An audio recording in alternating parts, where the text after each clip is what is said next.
So I'm already being a bad timekeeper for today. We're supposed to start at 8:30, and was thinking it was 8:45. So we're gonna go ahead and move forward. Can you guys hear me okay? All right. I need to, like, in preschool. Can you hear me? Clap back. That is a bad response. Let's try that again. Okay, that sounds much better, much more uniform. Welcome to our meeting. We're here at the MCH Nutrition Leadership Network meeting, and I welcome you all. I'm so glad you came in. You arrived. You got maybe a walk at the beach. Maybe you came and heard the session last night.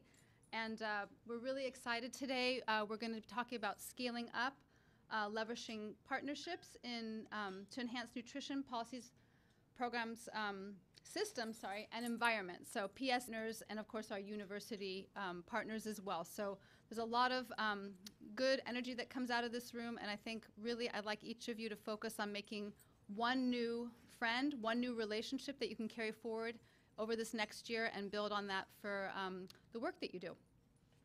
So today I'm going to go over some logistics just so you know kind of what our roadmap for the day is, and then we'll do introductions.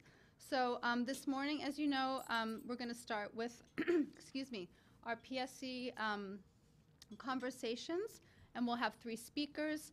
We will have a break in the sorry. We will have a break during those presentations. Right now it's set for about 10:30. It may not be exactly at that time, just we'll have a little bit of free flow in the presentation. Our first presenter will be by video, and so just bear with me if it's not exactly at that hour. 4 bio breaks, if you haven't seen them already, just to the left of the registration table, well, my left, your right, of the registration table, down that hallway are the restrooms. They're very close. And maybe some of you also noticed that during the break, we have a new part to what we're doing this year. We have posters from our graduate trainees, so I really encourage you all to take a look at those and reach out to the people who are presenting those and ask questions. So every break you have a chance to go see those. They'll be up for the entire meeting today and tomorrow. Let's see. Oh, we are live streaming, another new addition this year, so we're very excited about that. The camera is, from here forward, so if you're worried about being on camera, you don't have to worry because it's really just this front part, but I do want to let you know that you are being live streamed, so we're recording actually just this morning's session from 9 to noon.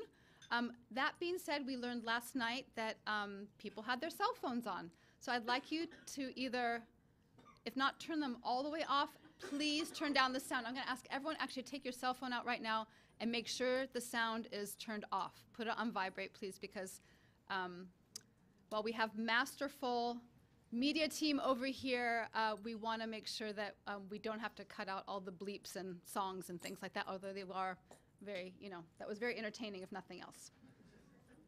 Okay. Other than that, I think we are just going to proceed forward. So we're going to start with introductions. My name is Dina Herman. I'm the PI of the Western Partners. I'm at UCLA, and obviously I welcome you all. Very glad that you're all here.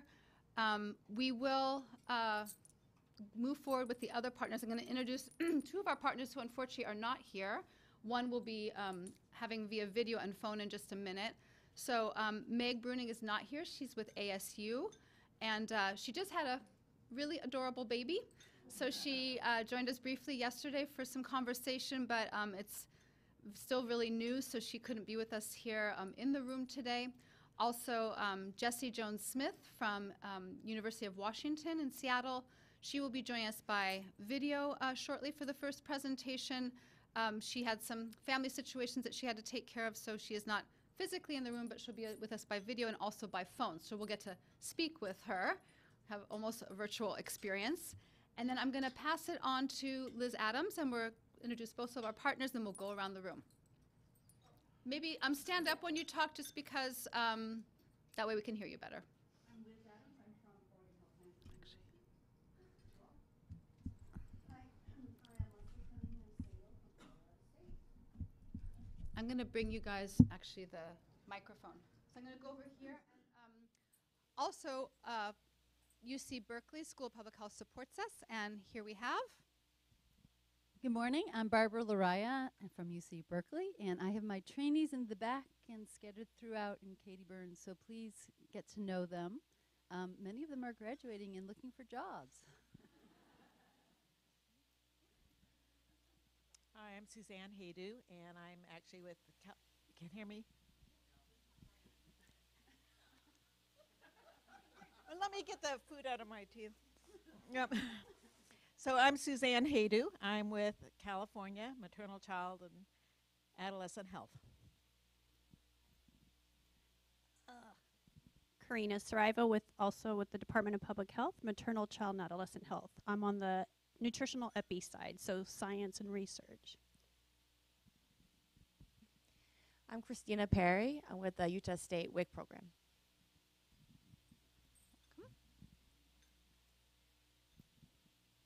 Good morning, everyone. I'm Adrienne, and I'm with the Nevada State WIC program. Aloha kako. I'm Carolyn Donahoe Mather, and I work for the Department of Health in Hawaii. Hi, I'm Jennifer Johnson. I am the nutrition coordinator for the state of Alaska. Hi, I'm Karen Betton. I am a nutrition consultant with the Oregon WIC program.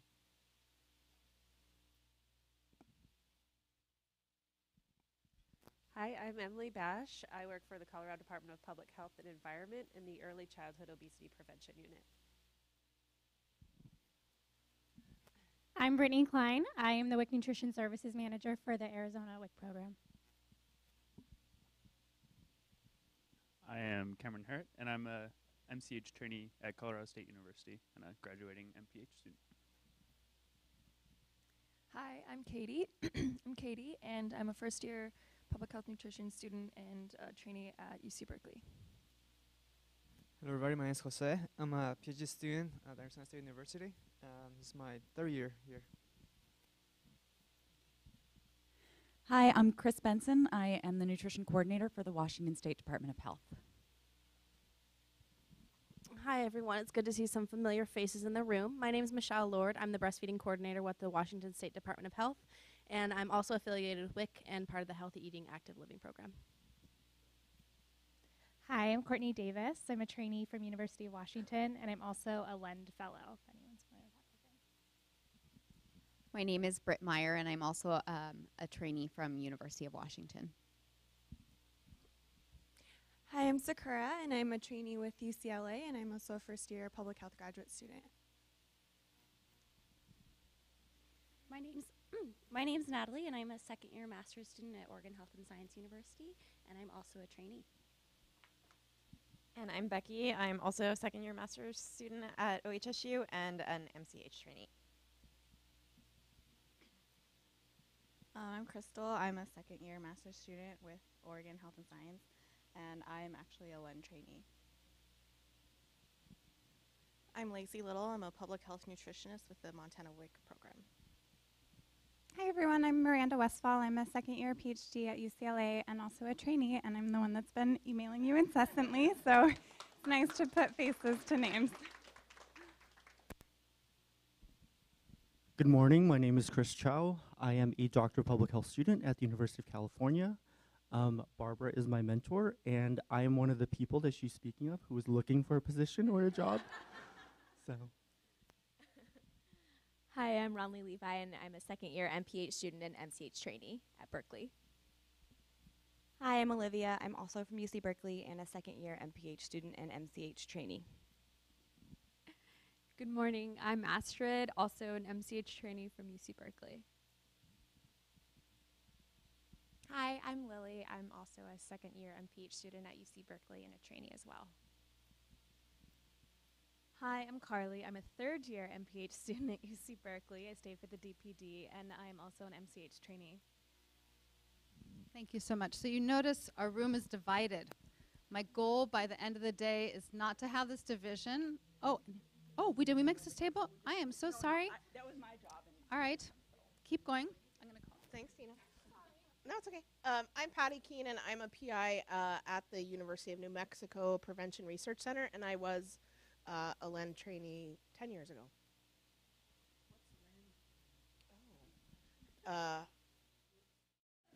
The sorry, the leadership and excellence in neurodevelopmental disabilities, but now it's changed, right? Since what?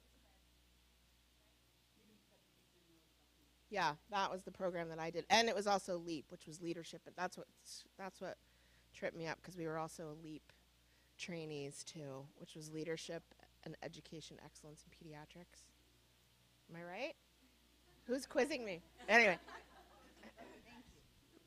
I think she passed. I'm Kelly Begay. I'm the nutrition consultant for the Indian Health Service, and we have lots of jobs in IHS all throughout the country, so please talk with me if you're interested. And I'm Robin Stanton. I'm with the Oregon Public Health Division. I'm a nutrition consultant for 2 programs, WIC and Maternal Child Health. And I don't know what it was called, a trainee years and years ago with, I think it was called Lind. So anyway, that was a long time ago with Marion.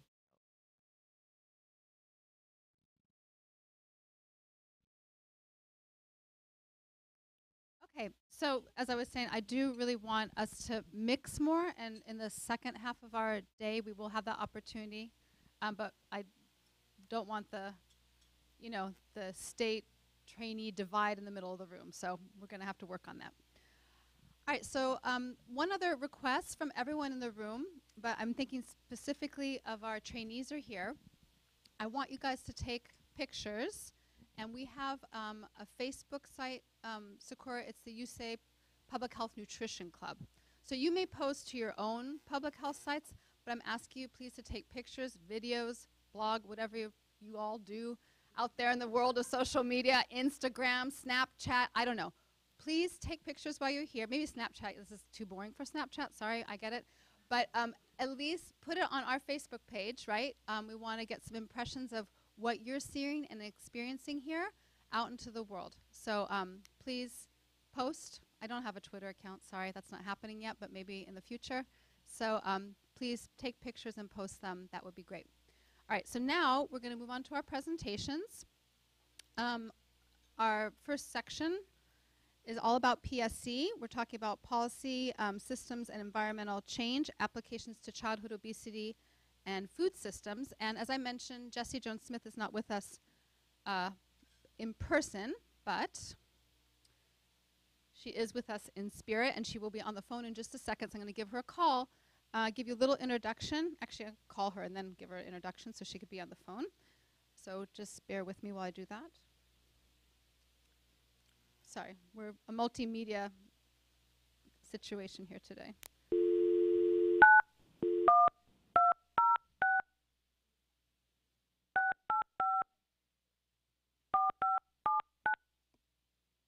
Like dialing for dollars or something, right? You've won! Hello, this is Jessie. Hi, Jessie. We're just doing your introduction. Your beautiful picture is up on our screen with your title. I'm going to introduce you, and then I'm going to put your video up, but just want to make sure you want to say hi to everyone. Hi, everybody. I'm so sorry that I can't be there in person, but I hope that it is a great meeting, and I've sent my video, and I hope it turns out okay. It's going to be great. So I'm just going to read a little bit about you, and if you want to fill something in, please feel free to do so. So Jessie is an obesity epidemiologist and associate professor at the University of Washington, and she's in 2 departments. Her primary one is Department of Health Services, and she's also in epidemiology as a core faculty member of the Nutrition Sciences program. She has been all over the country in terms of her education. So she was in Chapel Hill and completed a postdoctoral fellowship at the University of California, San Francisco, and also spent 4 years at Johns Hopkins as an assistant professor. Her research focuses on studies on the social, environmental, and economic causes and correlates of obesity risk. Dr. Jones-Smith studies, specifically her research focuses on investigating distal drivers of nutrition-related inequities and follows 3 main lines. The first one is investigating community and individual economic resources as causal factors in obesity-related health status. The second is evaluating the obesity-related impacts of health and non-related health policies. And the third is documenting disparities in nutrition-related diseases based on socioeconomic factors and race ethnicity across the lifespan and numerous populations. Her current approach combines public health nutrition and epidemiologic methods with econometric techniques to study these topics. So we welcome Jessie on the phone and by video. So just bear with me here for a second. We'll get started.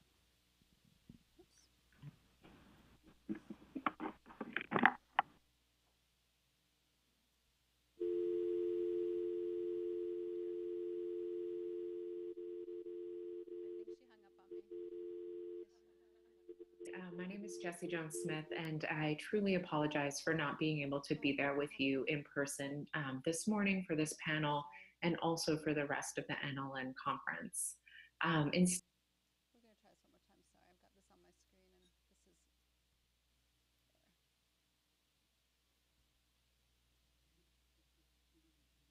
Yeah. But I think it's,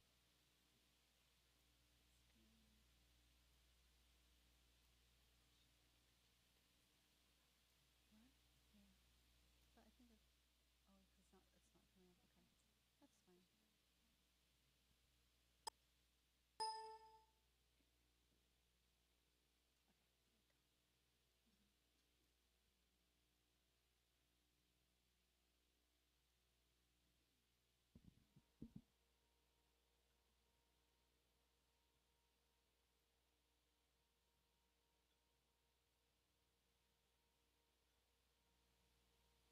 Okay, that's fine. My name is Jessie Jones-Smith, and I truly apologize for not being able to be there with you in person this morning for this panel and also for the rest of the NLN conference.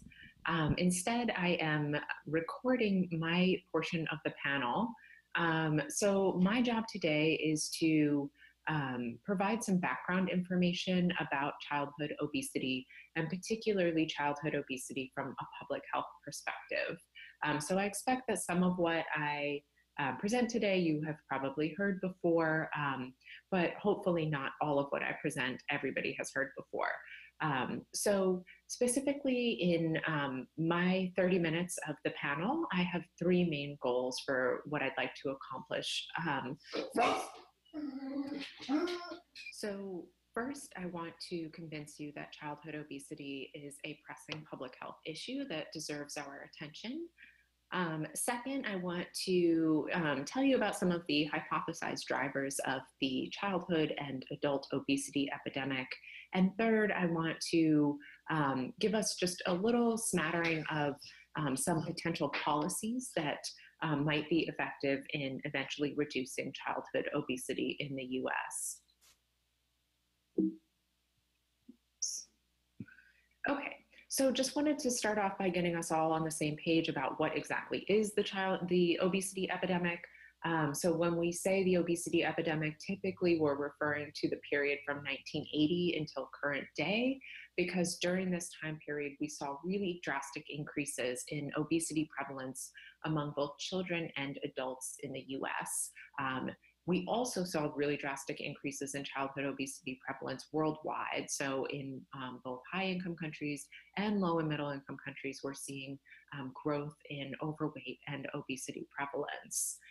So taking a closer look at what's going on in the US, or what has gone on over the last 30 to 40 years, in the left-hand panel, this graph here plots the obesity prevalence from over time. So if we take a look at 1976 to 1980, we can see that childhood obesity was about 5%. So 5% of children had obesity. And if we follow that through to 2010, we see that the prevalence actually triples, going up to over 15% by 2010. And I think the most recent estimates suggest that roughly 19% of children are obese. Moving over to the right-hand side of the slide, you can see the trends in obesity among adults. Obesity is the green line, and we can see that in 1980, prevalence was a little bit less than 15%, and that by 2010, this more than doubles, landing at about 33%. And again, I think the most recent numbers for adults indicate that roughly 40% of adults are now obese in the US. Now, why is obesity a public health concern? There are a number of reasons, and one of which is the health implications of obesity. So in terms of childhood obesity is a concern because one, children who are obese actually are at increased risk for certain metabolic diseases during childhood itself. So children who are obese are at increased risk, greatly increased risk for having high blood pressure or having elevated glucose or diabetes in childhood. The second reason why childhood obesity is a health concern is because childhood obesity more often than not tracks into adulthood. So what I mean by this is that children who are obese are likely to remain obese as adults. And specifically, the most recent evidence suggests that about 80% of children, 80% of kids who are obese during childhood end up as obese as adults. And then, as you're all probably familiar with, obesity in adulthood is strongly related to increased risk for a number of different diseases, including diabetes, stroke, heart disease, and some cancers, which I think I have shown for you on the next slide. So here I'm listing out some of the diseases whose risk is increased when we are overweight or obese. And I've listed the relative risks for these diseases associated with obesity. So if we take the first one, diabetes, the relative risk associated with obesity for diabetes is 10.5. This means that those of us who are obese experience 10 times, more than 10 times the risk for diabetes compared to normal weight counterparts. So this is a really extremely elevated risk for diabetes, which is one reason why many people refer to the obesity epidemic as diabesity. So diabetes and obesity seem to be very closely related. In addition, although that is a strikingly increased risk for diabetes, we see also substantially increased risks for these other diseases such as hypertension, coronary heart disease, stroke, some cancers, gallbladder disease, sleep apnea, breathing problems, and osteoarthritis. Now, I want to say that the health complications of obesity are just one of the reasons why obesity is a pressing public health concern. So there are also economic consequences of obesity for both societies and for individuals. So individuals living with obesity spend more money out of pocket on healthcare costs, and insurance companies and our public insurance also spends more money on healthcare costs for individuals with obesity compared to normal weight individuals. So there are economic costs of being obese. In addition, there are psychosocial costs. So unfortunately, in the society where we live, individuals with obesity often experience discrimination, bias, and stigma associated or due to the obesity. And so these have mental health implications in addition to being unjust in themselves. So those are three broad reasons why obesity is a public health concern. And we should take obesity seriously. At the same time, I hate to be so negative. So, there is a glimmer of hope, and that is that evidence suggests that if we can actually reverse the obesity itself, we can reverse these consequences of obesity, particularly the health consequences. And this is because more and more evidence has accumulated over the last 20 years to indicate that the reason we see all these health consequences of obesity is due to the metabolic activity of the fat cell. And so if we're able to reduce the amount of fat cells that we have, size of the fat cells that we have, we are also able to reduce those metabolic consequences. So that's the hopeful message here in terms of us pursuing individual policy and and environments approaches in order to reduce the obesity epidemic. Okay, so I hope that I have you all wanting to take obesity seriously while not just stigmatizing the condition. And I hope that you're convinced that it's a pressing public health issue. I want to turn now to the purported drivers of the obesity epidemic and talk a little bit about causes of the obesity epidemic at the population level. So first, I want to start off by saying again that obesity is not a character flaw. What we know by the fact that 70 to 80% of the US population is overweight or obese is that this is a normal response to an abnormal environment. So given the way that we've evolved, we as humans are not set up to deal with the pure abundance of cheap, tasty, energy-dense foods. So it's best for us to think of obesity as a normal response to an environment that has gone haywire. Now, in terms of thinking about the causes of obesity, I really like this framework put forward by Boyd Swinburne from Deakin University in Australia and published in The Lancet in 2008 in their obesity series. And I like this, and I think it resonates with what you might know as nutritionists, because we start off by recognizing that, you know, at the most proximate level, obesity is caused by an energy imbalance. So still, even the most recent science about calories, and energy imbalances indicates that what causes weight gain at the most proximate level is absorbing more calories than we burn each day. However, you know, when we move back to thinking about you know, how our environments influence what we take in or what we burn, it's easy to recognize that we don't operate in a vacuum. Instead, you know, when we think about what has pushed populations into this obesity range is the fact that there are environmental drivers that are affecting all of us. And so these environmental drivers refer to things like the food supply and marketing environments that promote high energy intake. So these are sort of the distal drivers of our behaviors that ultimately produce weight gain.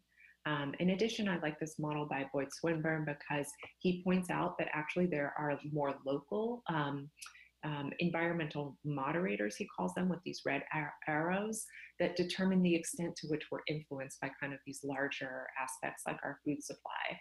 So this might be local things like the institutions that we interact with or the neighborhoods where we live that can sort of moderate the extent to which we're exposed to the unhealthy foods and the healthy foods in our environment.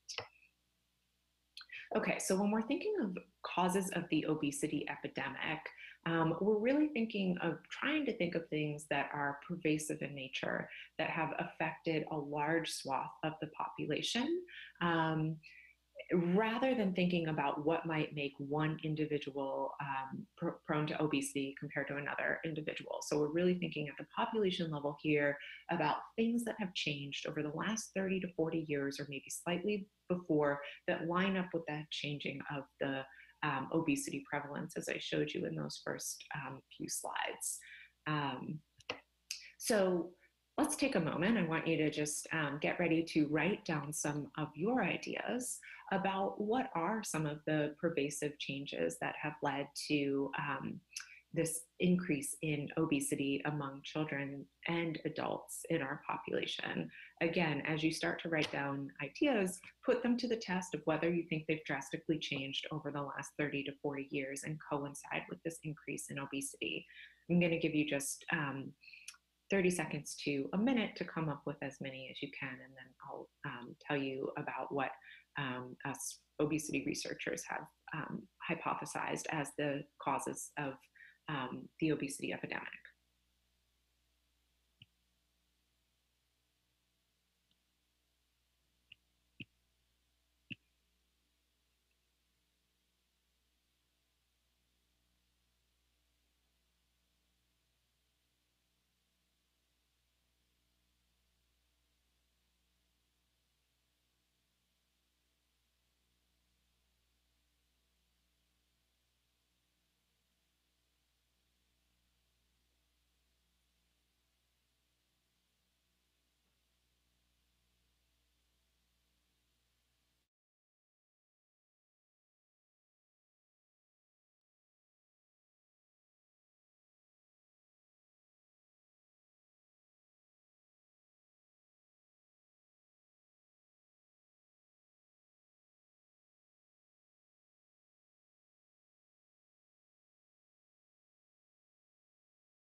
My name is Jessie Jones-Smith, and I truly apologize for not knowing that roughly 40% of adults are now obese.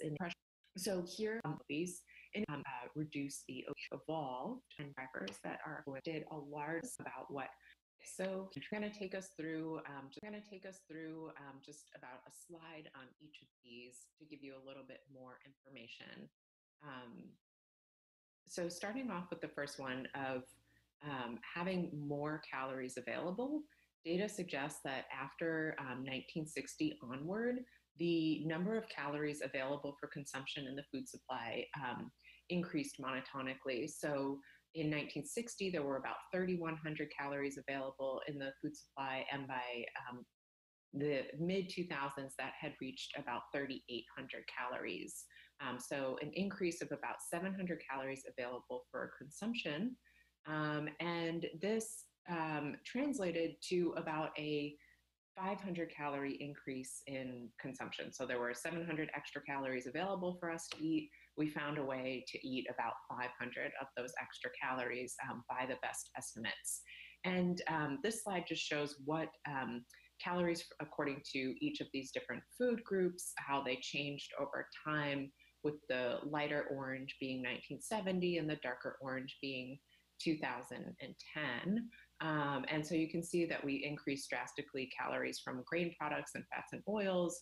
We also increased calories from sugars and sweeteners, and we did not really increase calories from vegetables, legumes, or fruit juices to a large degree. And many people believe that we're able to begin consuming these 500 extra calories due to sort of pervasive changes in food norms. And I'll tell you more about some of the food norms that we know have changed in the next few slides. So the first is portion size, which I'm sure you're all aware of this and you've seen similar pictures over the years. So here, 20 years ago is actually referring to the sizes in 1980. This is somewhat of an old infographic, but nevertheless, we can see that the increase from 1980 to about the 2000s for each of these foods was pretty remarkable. And I think, as Laureen will talk about later, data suggests that when we're presented with a larger portion size of food, we tend to eat more of that. So that's why food portion is important. Another major change in our food norms is the degree to which we are eating away from the home. So this graph shows you the percent of our food budget that is spent on foods away from home, starting off in 1970, around 26%, and increasing by 2012 to 43%. So really large increase in foods eaten away from home. And similar to portion size, the reason we're concerned about this is because on average, foods prepared away from home tend to have more calories compared to foods prepared at home. So this is another likely contributor to that excess calories that we're consuming. The next norm that I want to talk about is snacking. So this is an often overlooked norm that has changed. But I'll just, by a show of hands, how many people in the room consume 0 snacks per day? And I'm not there with you, but I'm going to guess that there are very few hands up in the room. You all can tell me if I'm wrong. How many people consume 2 or more snacks per day? I'm going to guess that there are a few more hands up in the room. If we look at data from national surveys, there's good evidence to suggest that we've really increased the number of times that we're snacking per day, so increasing from about 1 to about 2 on average. And in addition to that, instead of eating foods like fruits and vegetables in our snacks, the calories per snack have increased. So from about 144 up to 226. And the foods that we're eating as our snacks they tend to be salty snacks, other snacks like candies, and ready-to-eat cereal. So this is another way that we're managing to get in those extra calories each day as a population.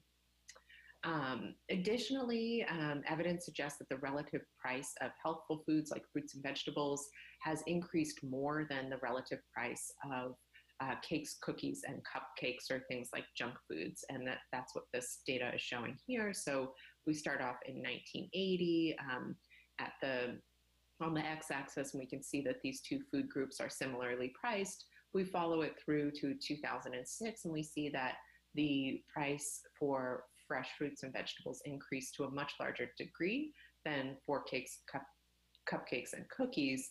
And so that results in us, when we go to the grocery store these days, seeing this really large price differential between fresh fruits and vegetables and cakes, cookies, and cupcakes, making us less inclined to eat those more expensive foods, particularly if we're on a strict budget.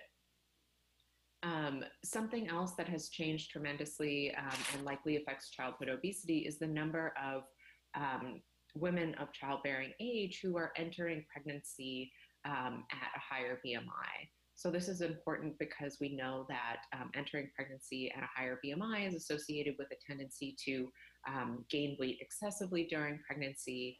And we know that both having a high pre-pregnancy BMI and excessive gestational weight gain, are risk factors for having a baby that's born large for gestational age and for later childhood obesity. And here, the thought is that this is likely operating through two pathways, one of which might be developmental origins, where being exposed to sort of this bath of overnutrition during the in utero period might affect adipogenesis and appetite control functions. And the other way that pre-pregnancy BMI might impact later childhood obesity is just through shared environment. So whatever environment the mom was exposed to during pregnancy and before pregnancy is likely to be the same environment that the child is exposed to. And this could also be the pathway by which entering pregnancy at a higher BMI is resulting in increased risk for later childhood obesity. The next one up is marketing. So similar to the other potential causes of the obesity epidemic, we see a real increase in the spending on food marketing between the 1980s and the 2000s, a 60% real increase to be exact. And I have a pie graph over here showing you the proportion of different types of foods that are marketed to children and teens. So you can see a really large portion of this is candy and snacks, followed by sugary cereal, fast foods, and then soft drinks. Now, marketing to children is kind of a different animal than marketing to adults. So I think we can all agree that marketing works to influence our purchasing, but there's potential for regulation in the marketing to children because children are not able to distinguish between the content of the programs that they're watching versus ads. They're not able to discern that the purpose of ads is to be persuasive and to sell products. And for this reason, the American Academy of Pediatrics has concluded that advertising directed towards children is inherently deceptive and exploits children under the age of 8 years old. And finally, this is my last slide about potential drivers of the obesity epidemic, and this is screen time among kids. And I will say that this timing doesn't exactly line up with something that's changed over the last 30 to 40 years, but rather we're seeing the biggest changes over the last 10 to 20 years in screen time with kind of the advent of our smartphones and tablets and computers that kids spend so much time in front of. So this is another potential driver of the obesity epidemic. Okay. So I want to transition now to talking about potential policy approaches for preventing obesity. And here I just want to give an overview of how people are thinking about policy related to obesity, and then give you a sampling of 3 policies that are being pursued to attempt to increase the healthfulness of diets at a population level and ultimately affect obesity. Okay, so consensus in the field of obesity researchers and practitioners has come come to recognize that really to decrease obesity prevalence and reverse the obesity epidemic, we believe that we need multiple layered policy actions. And I like this graphic over here on the left-hand side that came out in the Lancet a few years ago with one of their obesity series, because it portrays sort of a number of potential obesity-related policies, but then it also shows that some of the key players in the obesity realm interact with each other in a system.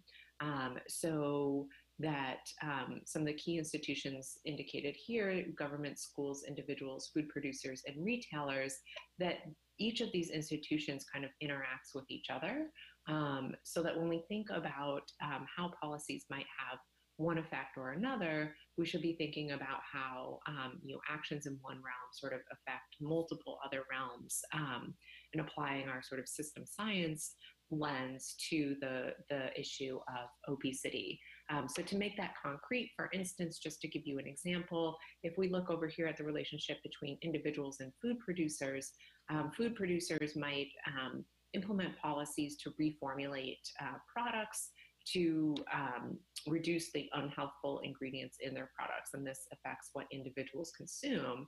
Individuals, on the other hand, can feed back to food producers by changing their demand for healthier food choices. So this, this creates a feedback loop where individuals can, talk with their dollars and demand healthier food options, and then food producers can respond by reformulating products to reduce unhealthy ingredients. And there's other examples of the way that we have feedback loops between the actors in this system. So I like this presentation of the potential policies that we can pursue, which I've listed out on the right-hand side, just as some examples of things that are happening in the world, or things that people are thinking about. And I also like the presentation of the fact that we think of obesity as sort of a complex system, and we know that a change in one part of the system will likely affect multiple other parts of the system. So here you can see this list of policy ideas. Most of these are being pursued in at least one place. And what I wanted to do for my final minutes with you is just talk about 3 policies that I'm really excited about that I think have potential for positive impacts on obesity, and where the data indicate that that maybe these positive impacts are at least being seen in behaviors. So the first is the Healthy Hunger Free Kids Act. I'm sure you are all very familiar with this. I'm just going to show you one example of an evaluation looking at how that's impacted the nutrient quality of foods served in schools. The WIC package change, I'm sure you're really familiar with this one, and I'm just going to quickly present some of the findings about how the WIC package change has potentially changed dietary behaviors and obesity. And then finally, I'll end by just talking about taxing sugary drinks as another potential obesity policy option. So the Healthy Hunger Free Kids Act, I'm sure you're all familiar with this, but one of the major accomplishments of the Healthy Hunger Free Kids Act was that it established nutrition standards for schools, and they brought these standards into better alignment with the dietary guidelines. And I'm showing you some of the exact standards over here about what all foods sold in school must comply with, and then some information about the smart snacks in schools. Here, I think I have a couple pictures from a colleague of real meals served in school before Healthy Hunger Free Kids Act, and then real meals served in school after the Healthy Hunger Free Kids Act. And I think it's totally apparent that fruits and vegetables are one of the major changes here in the plates when we compare before and after. Certainly, it's kind of the same types of foods that are acceptable to kids, but we see the fruits and veggies kind of piled on in the after pictures. Now, various places have attempted to evaluate the impacts of the Healthy Hunger Free Kids Act, and one place that did so was UW in Seattle, and I wasn't involved in this study, but a couple colleagues of mine were, and they had this great opportunity because they had all the menu information from a large school district serving primarily lower income kids south of Seattle. And they were able to plot over time, one, the nutrient, the mean adequacy ratio. So these were sort of positive nutrients that if meals were getting healthier, we would expect them to increase. And then they were also able to plot the mean energy density of foods served in school before and after the implementation of Healthy Hunger Free Kids Act. So what you can see here on top is the mean adequacy ratio. So this is what we want to go up. The red line is after implementation of the Healthy Hunger Free Kids Act. And we do indeed see this increase in the adequacy ratio, meaning that foods sort of got more nutrient dense. And at the same time, we see this decrease in the energy density. So some indication that Healthy Hunger Free Kids Act is resulting in healthier meals being served. And I think that's positive. I think we do have to recognize that this particular piece of legislation is kind of on the table for potential revision with the new administration. So currently, some of the standards have been put on hold. So there were sort of a phased in standards for whole grains and sodium, and these have been put on hold where schools no longer have to try to make it to the next lowest level of sodium or comply with the whole grains regulation or standards. In addition, they are allowing chocolate milk, 1% chocolate milk, whereas the guidelines recommend only the standards.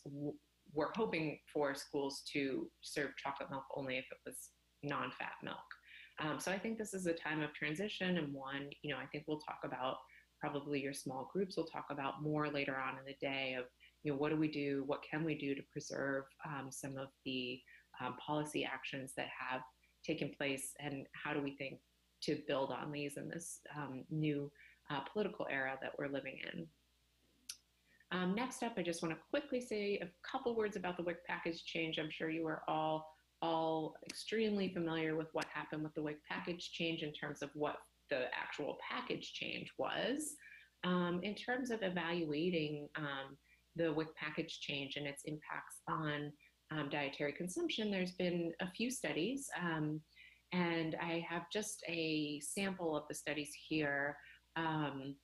One from the state of California indicated that comparing WIC participants pre and post the package change, we saw an increase in whole grains, fruits and vegetables, and decreases in whole milk. Another study in New York with a really large administrative database found a decrease in obesity prevalence in association with the WIC package change. And then kind of an unintended side effect was, an unintended but positive side effect was, people have looked at whether the healthy food availability in cities like Philadelphia and Baltimore are the two examples that I have here, whether that changed with the WIC package change because WIC retailers were required to stock certain healthy foods. And I was involved in this study in Baltimore, and we did find, in fact, that the WIC package change was associated with increased healthy food availability in that city. I want to just end with a quick look at sugary drink taxes. There are currently, I think, 7 or 8 places around the country that have implemented or are planning to implement a sugary drink tax. On the left-hand panel, I'm showing you the campaign from Mexico, or an example of the tax campaign in Mexico, which was very dramatic. On the right-hand side, I'm showing you an example of the tax campaign from Berkeley, and Laureen might be able to give us an insider look, because she's from the Bay Area, on what happened with the tax in Berkeley, and their campaign. Researchers there have done a great job kind of following the campaign and documenting not only consumption outcomes, but sort of lessons learned from the media aspect of this campaign. And it probably goes without saying that sugary drinks are kind of low-hanging fruit for us to begin with taxes, if we're trying to figure out how to use financial incentives to help people choose healthier foods. So sugar is a nutrient of concern. We all eat too much at pretty much every age, which is what's shown in the left-hand panel. In addition, sugary drinks are the single largest contributor to sugar intake.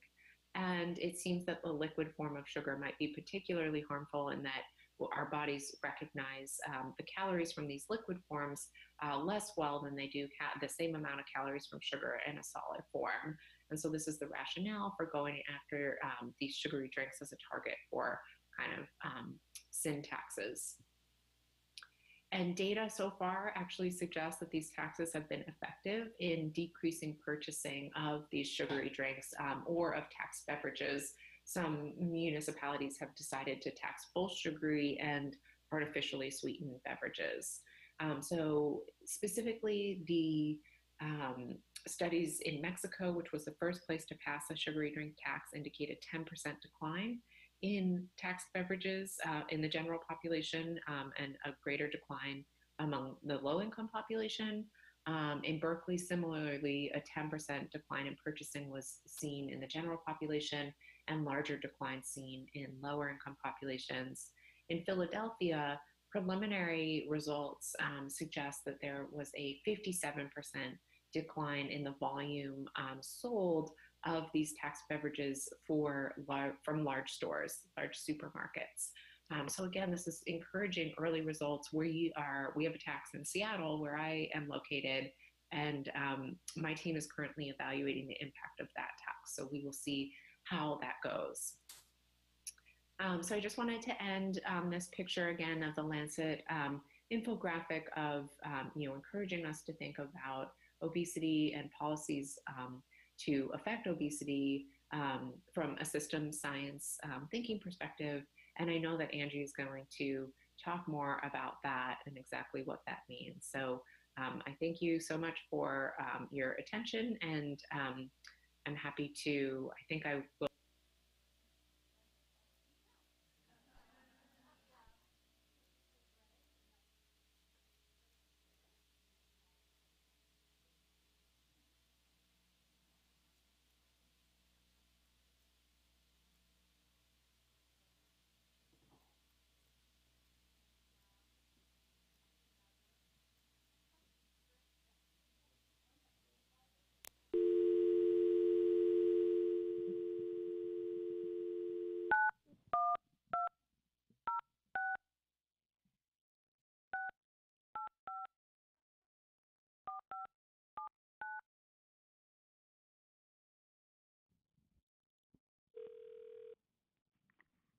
Hello. Hi, Jesse. We've got some questions in the room for you.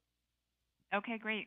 Hi, Jesse. This is Robin from Oregon. And so I wanted to go back to when you were talking about pervasive changes in the diet that's driving obesity. And I think we all are, well familiarized ourselves with, the nutrition and activity. And I liked how you explained that. But I also think there's, emerging research that contributes to that picture that I don't really hear people address too often, and that is sleep.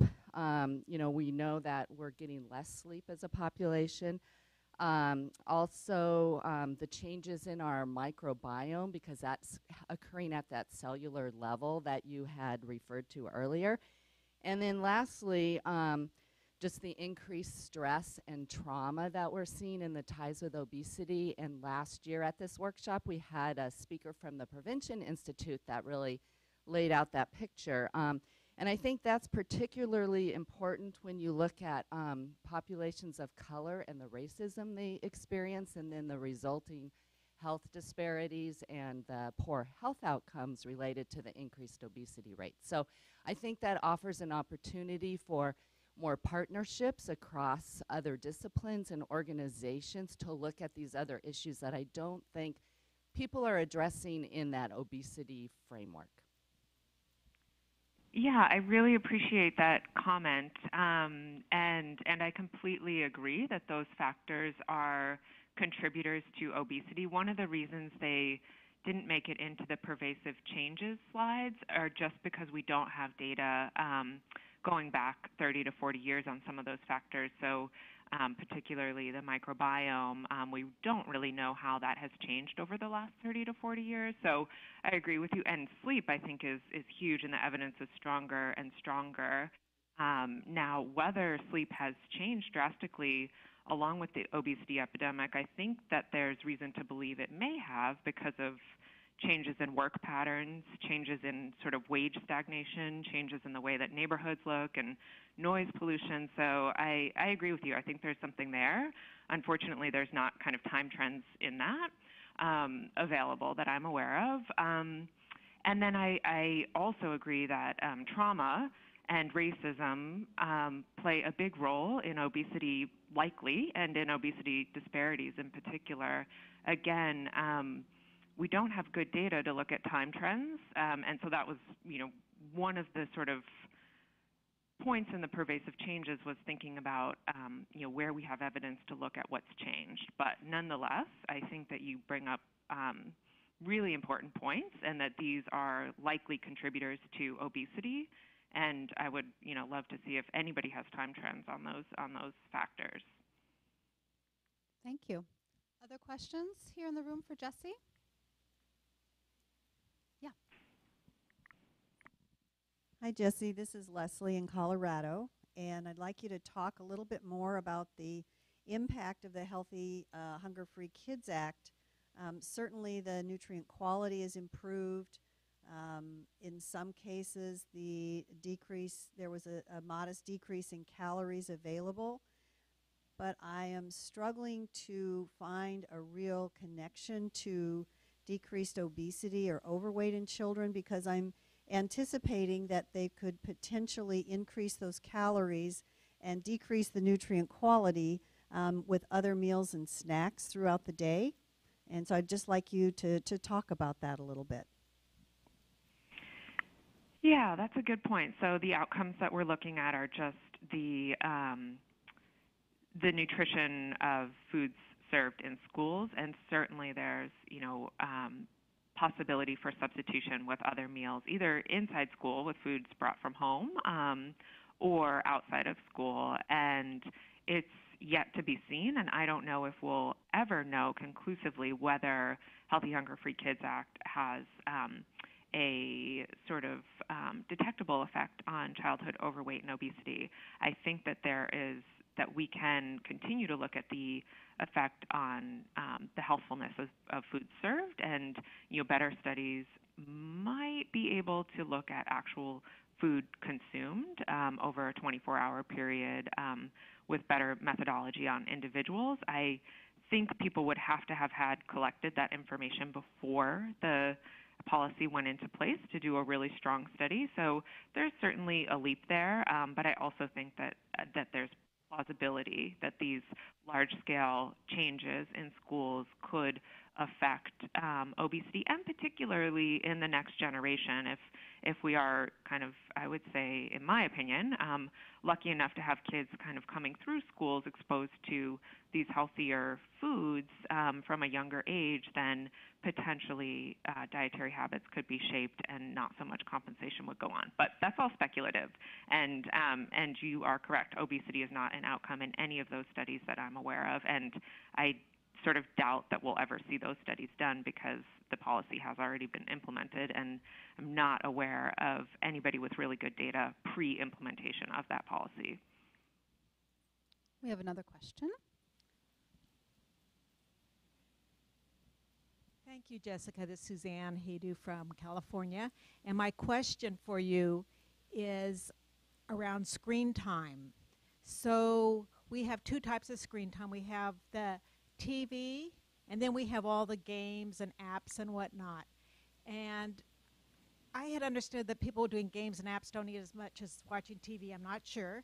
But I'm wondering about that. But I'm also wondering if TV time viewing has stayed the same or if it's gone down with the other screen time. And if it makes a difference,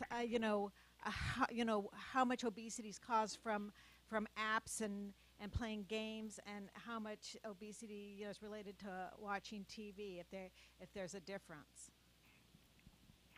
Yeah, that's a really good question. And I will just first say that this is not an area that I have personally researched, so there might be people in the room better equipped to answer this. But I will also say a little bit about what I know. I don't think that TV time has gone down. I'm looking back at that slide, and at least from 99 to 2009, it doesn't look like TV time has gone down while computer and video games have gone up. I do know there's sort of two different proposed mechanisms. One is kind of the advertising that comes along with TV, and I think you might have said something similar to this, that that it seems as though TV might be a little bit that TV might encourage eating along with sitting due to that advertising. And I think that that is what the evidence suggests, but I say that really carefully because this is not my area, but I think that's a little bit of what you were saying.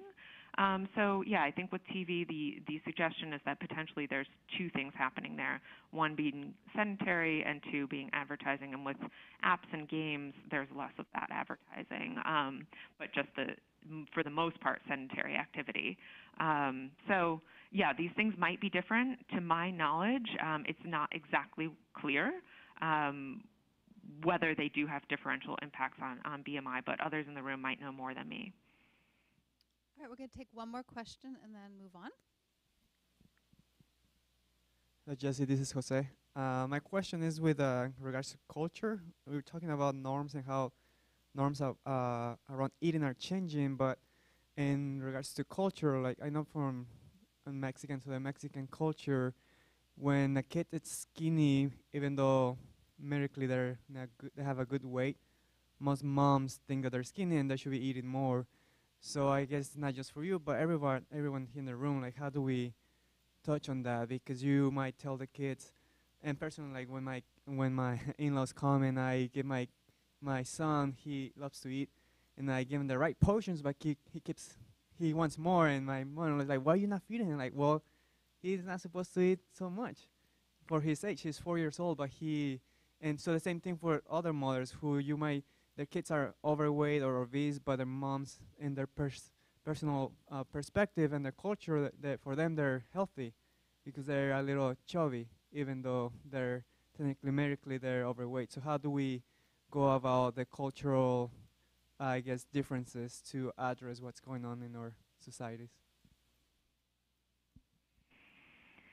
Yeah, that's a really good question, and I'm not sure that I have a good answer. I do think that the research indicates that there's sort of differences in the degree to which sort of moms from different cultures or race ethnic backgrounds kind of will classify their children as either normal weight or overweight. But I don't know a lot about that, honestly, and I think your question is, what do we do about it? And perhaps again, more people in the room with clinical experience can speak to, what might be done, maybe at the population level, but also at the individual level in terms of in the clinician's office, potentially using growth charts or other means to talk to parents about what is appropriate weight, how concerning is sort of excessive weight gain or excessive weight during childhood, because many times I think our profession was also, subject to this for a while. I think that we, figure that the weight will come off with age and growth, and I think that parents figure this too. And so I think the message from, public health professionals, public health nutritionists, and clinicians, pediatricians, who might be the people that that families have the most contact with in those early years, are sort of on the same page about the degree to which obesity, even in early childhood, is a concern because it tends to track into later childhood and then adulthood. So, yeah, unfortunately, we're going to have to move on. Otherwise, we're going to keep you here through lunch, and I think eventually you'll want to have lunch today. So, as the timekeeper of the session, I'm going to move us forward. I want to just mention this actually as an opportunity for all of you who are going out into the workforce, having worked in clinical care and tertiary care for families with overweight and obese children. It really has a lot to do with helping our physicians understand developmental processes, and I think we all need to work together as public health nutritionists and clinicians to help actually help train up other health professions to understand what these issues are so that they can be aware. They can't be referred, for example, from a primary care clinic, which are often the ones serving many of these families, if those issues can't be recognized. So I think one thing we can definitely do is develop materials and help get those distributed, and also be sources for that type of information to help clinicians in their practices help us do our work. So really a call for us to work more together across these professions to help our families. All right, Jesse, any last words before we move on to the next presentation? No. Shall I listen in to the next presentation, or You're say absolutely goodbye? welcome to stay on the phone. Absolutely. Okay. We would love it. Okay, great. Thank you so much. It was great. Okay, so we are going to move on now. I'm sorry? Please clap. Yes. We want a round of applause. Absolutely. Okay, so we're going to move on now. How many of you were at the session last night? Raise your hands. Oh my goodness, almost all of you.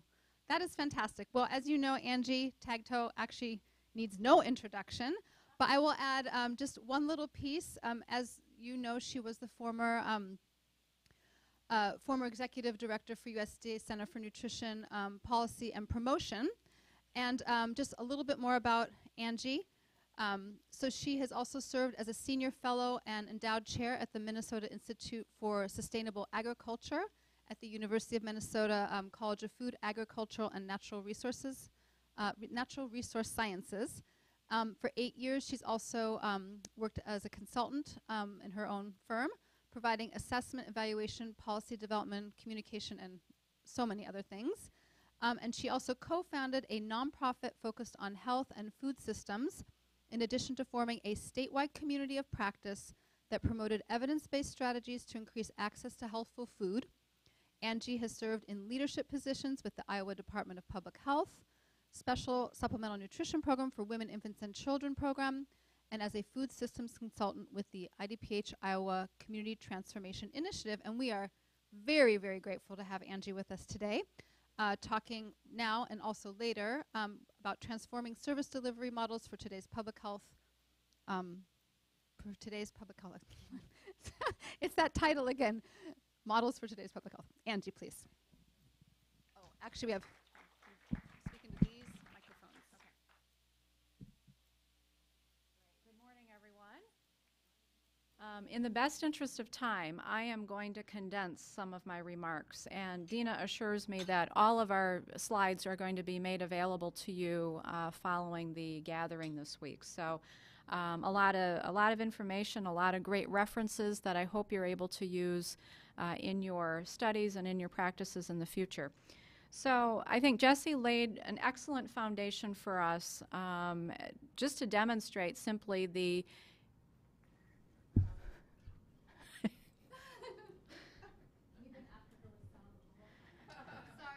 Just so they can hear you.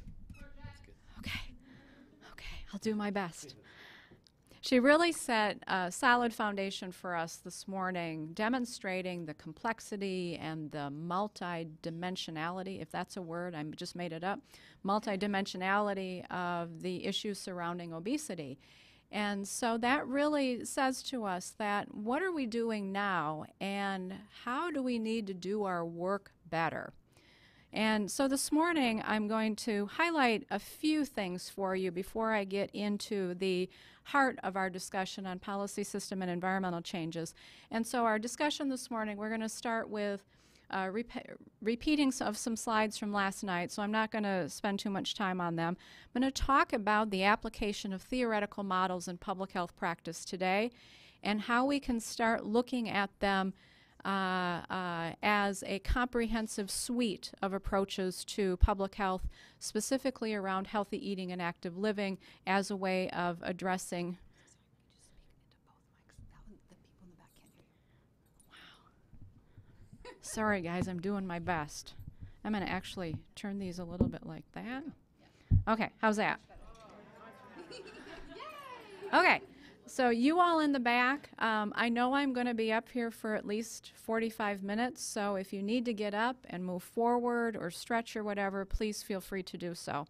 So we're going to talk a little bit about the theoretical models, and then we're going to get into the heart of the discussion around policy system and environmental changes. So the next few slides I'm going to briefly skip over. We know that average consumption patterns in this country fall very short of meeting dietary guidance. And we also know that dietary quality, although there is a slight uptick in the average diet quality in this country, we still fall short of even getting into that range of about 80 on the Healthy Eating Index score of what constitutes a relatively healthy diet. So we have a lot of work to do there. We know the close connection between what we eat and overall morbidity and mortality rates in this country, and the close connection with the leading causes of death due to unhealthy eating. And lastly, we know that there is a direct connection between chronic disease rates in this country and the unbelievable expenditures on health care as well as prescription costs in this country.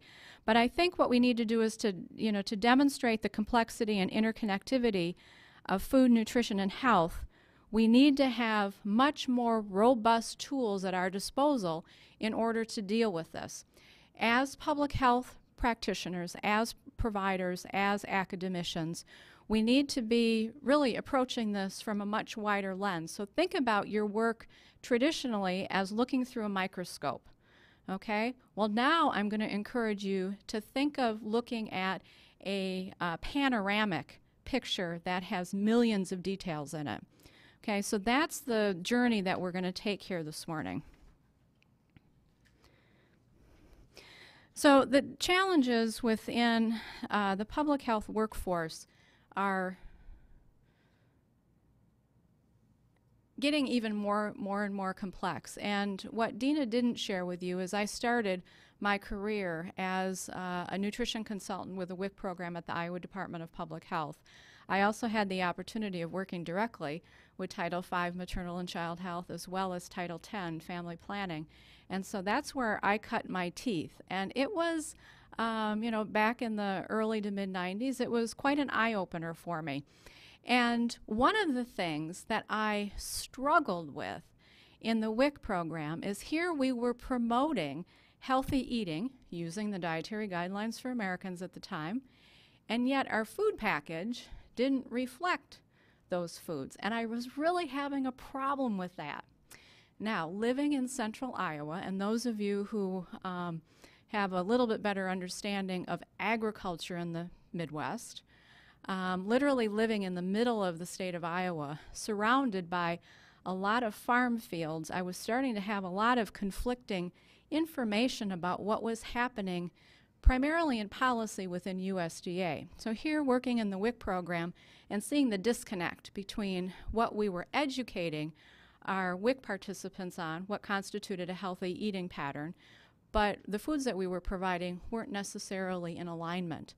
And at the same time, the same federal department was kind of dictating what was being grown literally in the fields around me, which those of you who are familiar with agriculture in the Midwest, a lot of monocropping.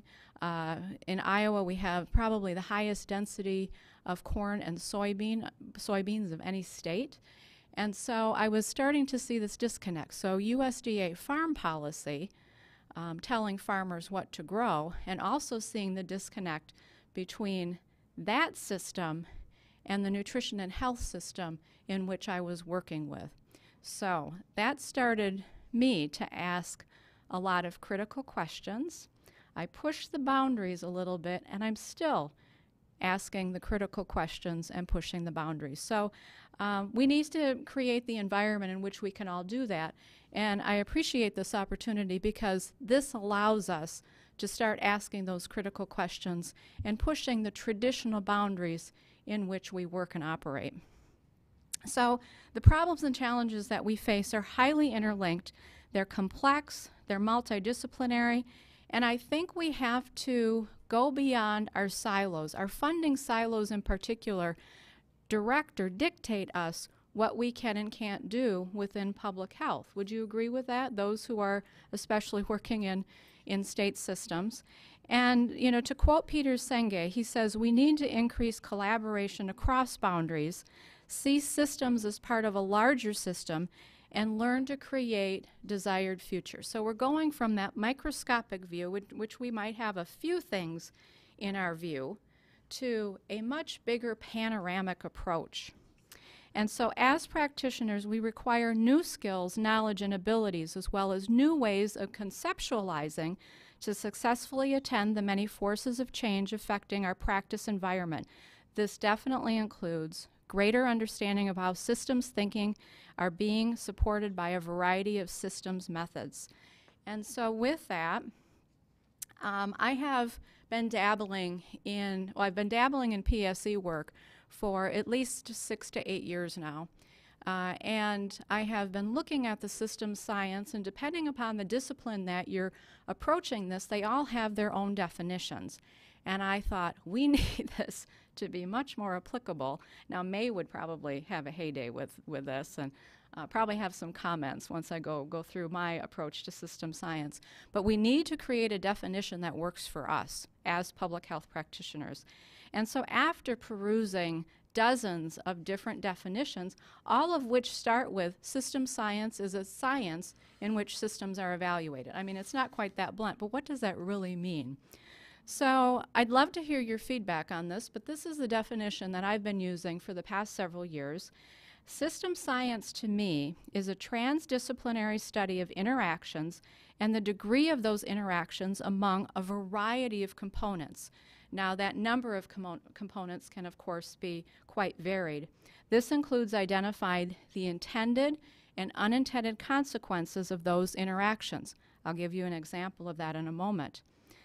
System science applies the theories and models from various sciences, whether they are biological, social, economic, or environmental, to analyze and solve problems. And lastly, it formulates multidimensional or holistic approaches or representations of different systems to effectively solve problems and avoid negative consequences. How does that feel to everybody? That kind of makes sense? Okay, well, we'll work with that today, and I'd love to hear any feedback on that down the road. So let me give you an example of intended and unintended consequences, and I alluded to this a little bit in the Q&A last night. But if you recall, in the 2010 Dietary Guidelines for Americans, one of the new recommendations in the guidelines was the consumption of fish and seafood at 8 ounces per week. And the Institute of Medicine in 2015 came out with a report called A Framework for Assessing Effects of the Food System. And they used this as an example of where the dietary guidelines only looked at the food groups, and food patterns that are needed to promote health. But what the dietary guidelines doesn't do is look at the food system and how the food system impacts the quality and quantity and the availability of our food supply. And so once the 2010 guidelines came out, it was the fish and seafood industries, it was NOAA and various other environmental groups who came forward and said, you know what, that's not a responsible recommendation knowing what the current global fish stocks were, and that if everyone in the U.S. were to eat 8 ounces of fish or seafood per week, that first of all, there wasn't enough supply to do that. And secondly, it would totally destroy the global fish and seafood industry. So that's a demonstration of how we need to be considerate of a much global or systems approach to the work that we do. Now, I'm sure all of you are very aware and familiar with a whole host of individual behavior change theories. So thinking about WIC services, thinking about maternal and child health services, really are designed for direct client interaction. So you're there to really provide services to change knowledge, attitude, and behavior. And even though in practice we may not associate what we do to a theoretical model, there are underpinnings of our services that are connected to many of these different types of individual behavior change models. And these really guide our understanding of what people do, how they react, how they respond, how they behave. And so I'm not going to spend a lot of time on these because I'm sure you're all well versed in them. Here's a very flat, one-dimensional model of the social cognitive theory. The next one is just another example of the integrated theory of health behavior change, looking more at self-regulation, which Lorene had addressed last night. And I always use this one because it reminds me of my graduate work, Prochaska's Stages of Change. And in fact, how many of you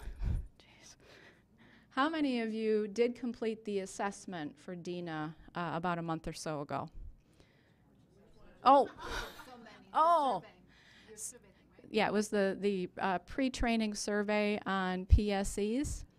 So the very first set of questions, I used the stage of change model to determine your individual readiness to change to PSE approaches in public health. So we have all of these very dynamic individual behavior change theories at our ready. There's a tremendous amount of literature that supports their application and their ability to effectively change knowledge, attitude, and behavior. Very rich set of literature behind those. But when we're talking about expanding our perspective from that microscopic approach to that larger landscape approach, we need to be looking at other types of theories that help bring that dimension in.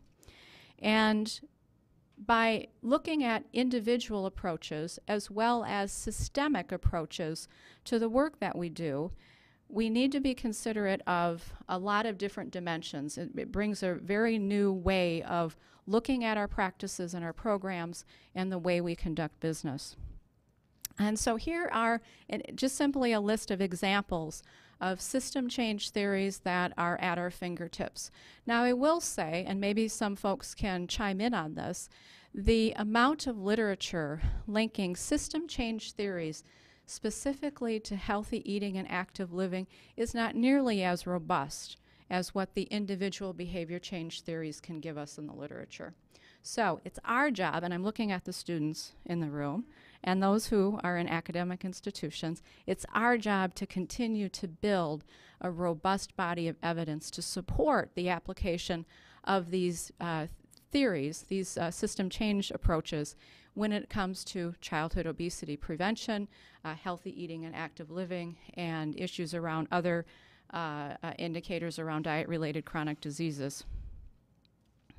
So here's one example, the Culture of Health Framework. I really like this from the Robert Wood Johnson Foundation. The premise is based on 10 underlying principles for a culture of health. This one you all should be very familiar with. This is the socio-ecological model. And the socio-ecological model was used in both the 2010 and the 2015 dietary guidelines for Americans.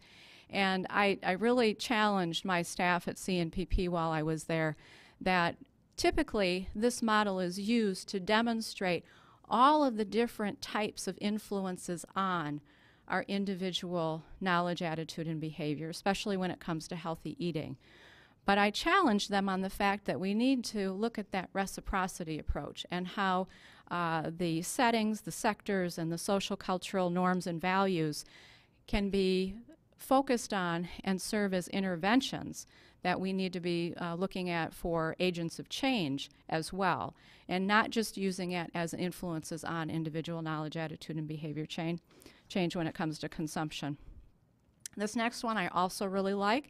Public health, you're seeing a lot of information on the social determinants of health, and I like this visual because to me it simplifies that massive complexity in which public health really operates. It's all of the different dimensions in which we live, work, play, go to school, and pray, right?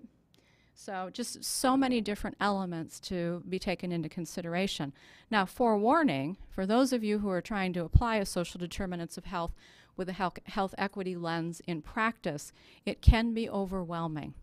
And so one of your best tools of defense is to connect with the professionals who are working in this area and to build those relationships. So those are just simply examples of the various models and theories that we have at our disposal. So asking the question about how do food systems, as an example of a system, influence health in the U.S. So again, I'm working up here at a 30,000 foot at this point, and we'll get into healthy eating and active living here in a moment. So to be very upfront with you, this is my lens that I use as a public health practitioner, that food is the nexus between agriculture and health. Access to healthy food is definitely a key determinant of health. I don't need to tell you all that. But lack of easy access to healthy foods has a close and complex relationship with our nutrition knowledge, our skills, our self-efficacy, food security, household income, so that's an economic piece that comes into play, how the environment plays into our access to healthy food, and I'll talk about the definition of an environment in a moment, as well as policies and systemic inequities. So many dimensions just behind this. But to me, it puts into perspective that as a trained dietitian and as a public health practitioner, I need to be looking up from the plate. I need to be looking out, literally what's happening in the fields around me, as an example, to be able to make sense of how I can influence change. So, you're going to ask me, well, what is a food system? Again, when we talk about models, there are all kinds of models out there depicting food systems, all kinds. It doesn't matter which one that you use because the essential components are the same. The food system components include anything to do with production and then transformation, and that's going to be your processing, your packaging, and your transportation. Then you have your distribution and retail. We know that there are very large conglomerates here in the United States that yield an awful lot of power around our food system, specifically in the transformation and distribution and retail sectors. We have the food access and consumption. So where do we go purchase our food? How do we prepare it? How do we dispose of it? And then, of course, waste management, which that's an element that sometimes isn't always included in food system modeling. But the issue around food waste, especially in this country, is so important to address. It's easy to overlook, but so important to address. So this is just one model.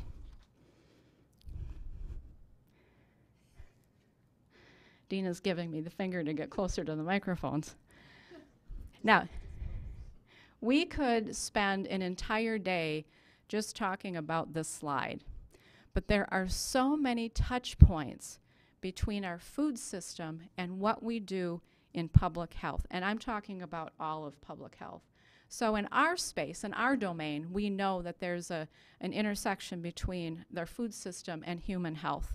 But there's also other dimensions with environmental health, for example. Some of you work in the environmental areas of your departments.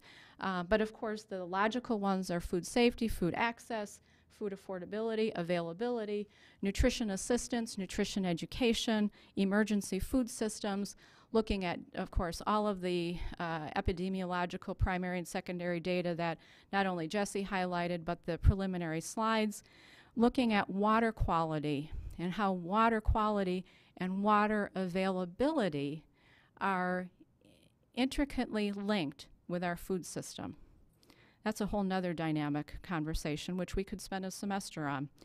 Air quality, growing conditions, the connection between growing condition and nutrient composition of vegetables, for example. Community capital, social capital issues, economic development and their impact on food systems and public health.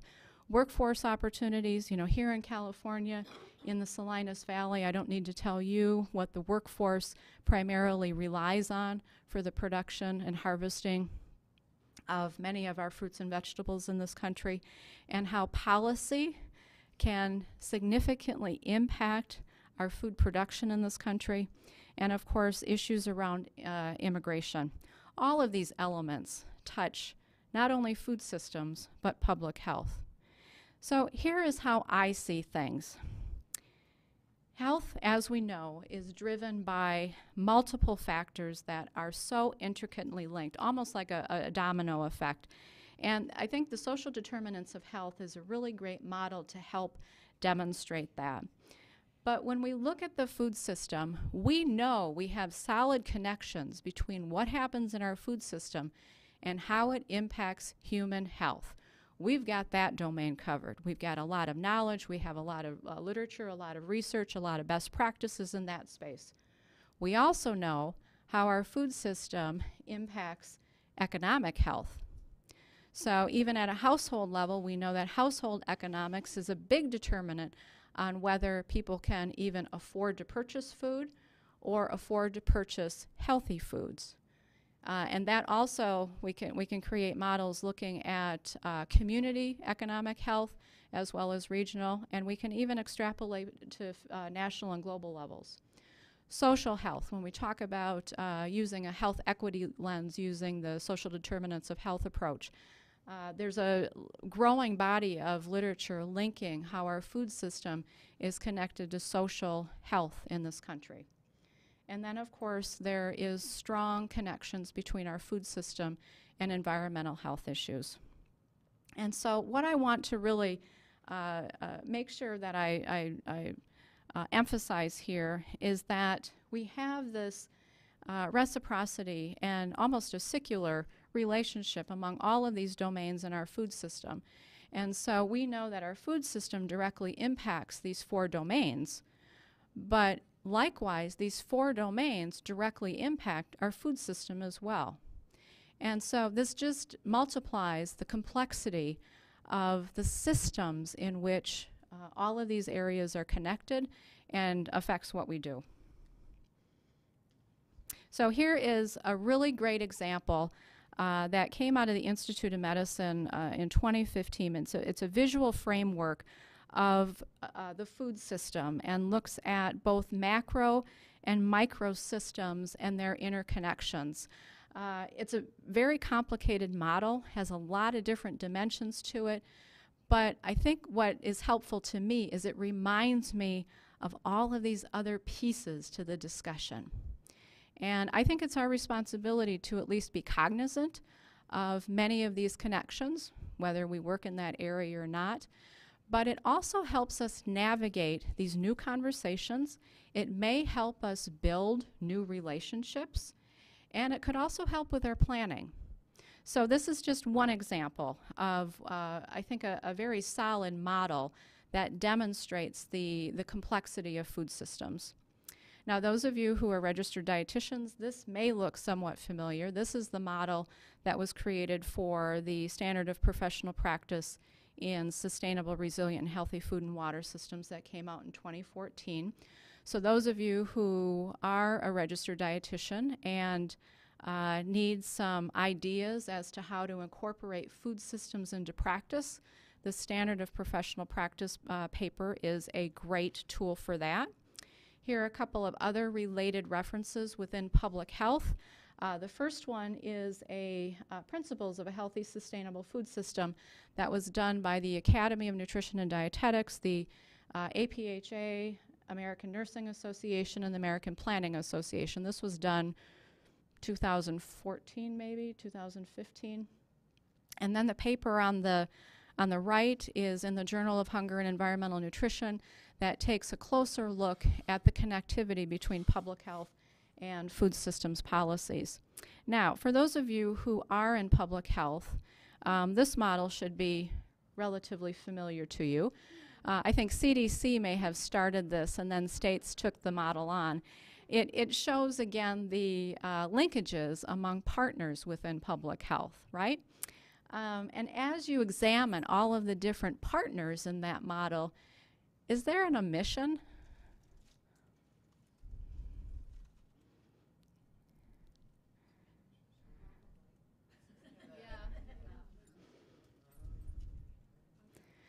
So I was in Louisiana in January this year, working with public health leadership from across the state, and a very similar model was in their 10-year strategic plan for the state health department. And they really wanted to emphasize the connection between public health and food. And they had elements dabbled, sprinkled throughout their strategic plan, but they were using a conceptual model of partnerships like this. And I brought it up, and I was, talking about interconnections and relationships, and I asked them the same question, and it became the greatest aha moment for them that, food systems is connected to a lot of these partners as well. And they really needed to add that component to their new model. Okay, moving on, giving you a couple of examples here of the application of food systems within public health. As Dina mentioned, the Iowa Department of Public Health brought me back on board in 2011, 2012 to participate in the Community Transformation Grant that was funded by the National Prevention Fund. And in Iowa, we were focusing on applying a PSE framework to healthy eating and active living. And one of my responsibilities was to make a better connection, a stronger connection between our food system and public health. And so these are some of the tools that I developed for our local public health offices and officials to work through the connection of food systems with the work that they do. And in Iowa, our 99 counties of public health need to do community health needs assessment and health improvement plans every 5 years. And we sat down and evaluated those tools and mechanisms together and realized there was a great opportunity for the incorporation of food system elements in that community health needs assessment experience. And so these are the tools to better inform them of the connections between food systems and the work that they do, the partners that could be engaged on these concepts, and tools and resources to help them assess what's happening in the food system within their county. Minnesota Food Charter, the reason I highlight this is because it demonstrates a phenomenal state-level collaborative around health issues in the state with a food system lens. So the collaborators on this were Blue Cross Blue Shield Minnesota, the Minnesota Department of Health, the Minnesota Department of Agriculture, as well as University of Minnesota Extension. And the process for getting to this blueprint for the state of Minnesota took several years, but it was through consensus and it was through extensive engagement with communities. And so those of you who are involved with state plans around health issues or even food systems and health, this is a really fabulous model, especially from the process standpoint that you could look at. Now, Jesse had already mentioned some of the wonderful outcomes that came out of the city of Baltimore. And many years, I think 8 years ago, the city of Baltimore in their health area hired a food system director. And the mayor at the time realized that it was very important that we start to first address the lack of access of healthy foods across the city. And there's been investment and support and a close collaboration with Johns Hopkins Center for Livable Future on this approach that the city has embarked on. And the one thing that I want to draw your attention to are the fabulous food environment maps that have been created for the city of Baltimore, and they really can be used for great templates for other cities as well, especially when you're talking about influencing physical environments within a community. And then the last one is just an example of a food policy council. This one in particular is in New Orleans. That gives an example of how they're leveraging food systems to strengthen the economic health of a community, specifically focusing on system changes around increasing access to healthy food for the residents of New Orleans. So those are just some examples of how public health has taken the leap to include food systems as part of their practice. Okay, so let's get into the heart of our discussion today, and I hope that most of this is review for you when it comes to what are PSEs and what some of those examples are, especially when it comes to healthy eating and active living. So let's start with policy change. And again, we could dedicate a great amount of time just to policy change. But when it comes to public health and healthy eating, active living, childhood obesity prevention, I think we need to be looking at policy from two different dimensions, okay? We have organizational and community policy, and we have public policy. So organizational and community policy, changes to procedures or organizational practices, really looking at transforming infrastructure. And the second one is, I think, what we think of more often when we say policy, and that's public policy. My rule of thumb is when an elected official is involved in that, it's public policy. So public policy changes in or creation of laws, ordinances, resolutions, mandate, regulations, or rules, okay? So my key message here is that when we talk policy, make sure that you understand what level of policy we're talking about. Now, as you all can probably assume, making organizational or community-based policy change is much easier than it is to create public policy change. But making organizational and community changes around policies and procedures can create great stories of impact that could then lead to public policy change. So when we talk about healthy eating and active living, just simply some examples. And I'll preface this by saying that we're going to do a little bit deeper dive this afternoon on the examples with our exercise. And there's also a handout in your packet that was just a series of things that our team pulled together in preparation for today that we hope we can continue to build on. So some examples: nutrition standards and procurement policies for concessions. Nutrition standards integrated in procurement policies is one, and it doesn't matter what type of institution that may be. And second, to look at any concessions that are within either a work or school or public environment. A very unique policy change would be adding a gardening clause in homeowners association contracts. So there's so many communities in this country in which you can't plant a vegetable garden in your yard because the homeowners association would not let you do that, okay? There's been some historic examples of that. Other examples, zoning ordinances for food trucks or fresh produce carts. And then, of course, we think of the biggies, the big P, that directly affect us, and that's going to be the Farm Bill and Child Nutrition Act. I really like this next example of a model of how policy affects food systems. This comes from the International Panel of Experts on Sustainable Food Systems, and it gives just the richness in the dimensions around policy. And I had alluded to a couple of these things before, and we don't often think about them, but I'm going to reflect on what's in the news today. So we know that the U.S.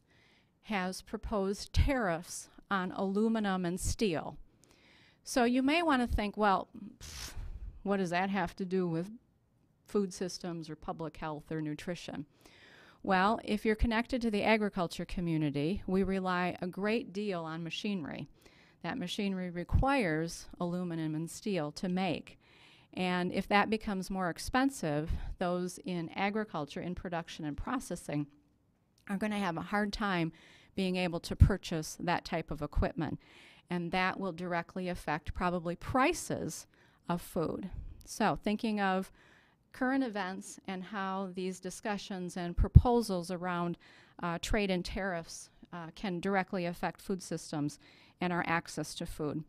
Another example, this morning it was on the news, China is proposing tariffs on items from the U.S., including pork, beef, soybeans, and a whole host of specialty crops.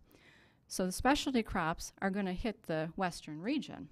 So if China applies a 15, 20, 25% tariff on imports of specialty crops from the Western region, what is that going to do to farmers?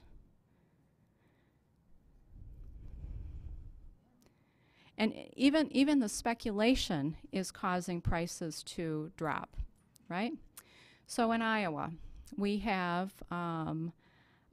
essentially just a handful of crops that come out of Iowa. We do not have the biodiversity of agriculture in Iowa that exists in many states in this region.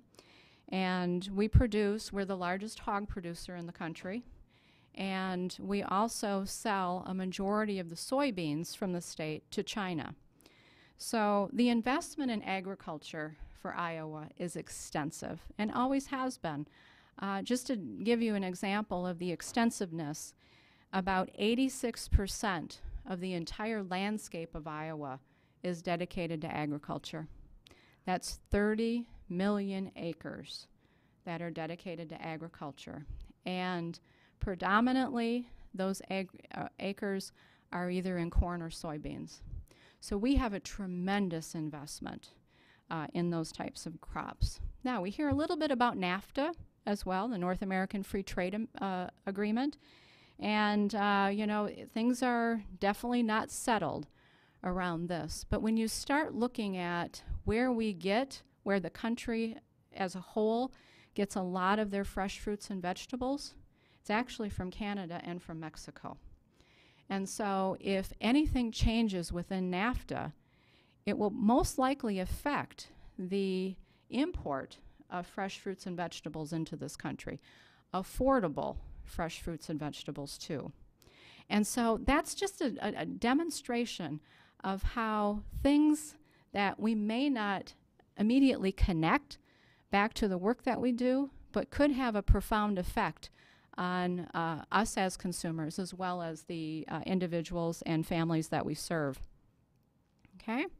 So, talking a little bit about system change.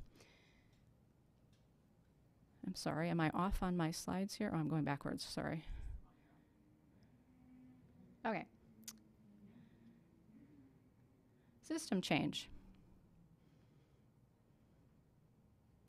Changes to infrastructure that impacts all elements of an organization, institution, or framework. Now, as we get into PSE examples later today, you're going to find that sometimes when we talk about systems change, it doesn't neatly fit within any certain box. But it, in fact, is a culmination of multiple approaches that result in system change. But just to give you an example of healthy eating and active living system changes, a state decides to provide universal school breakfast across all schools. Now that would be not only a huge system change, but it would be a huge policy change as well. Also environment, you could argue it all three ways. Another example, connecting food retail to the emergency food system in order to decrease food waste in landfills. We're seeing a lot of that type of work emerging in the emergency food system today. Another example, to reimburse employees for preventative health activities. That's a pretty significant systemic change within healthcare. Okay, and moving on to environment change. So the one quote that Jessie had in her slides, and I don't think I captured it quite accurately, she said, obesity is not a characteristic of character flaw, but it's a response to an abnormal environment. I just thought that that captured the essence of our discussion so well. And so when we're talking about modifying environments that support healthy eating and physical activity, there's two ways that we can approach this.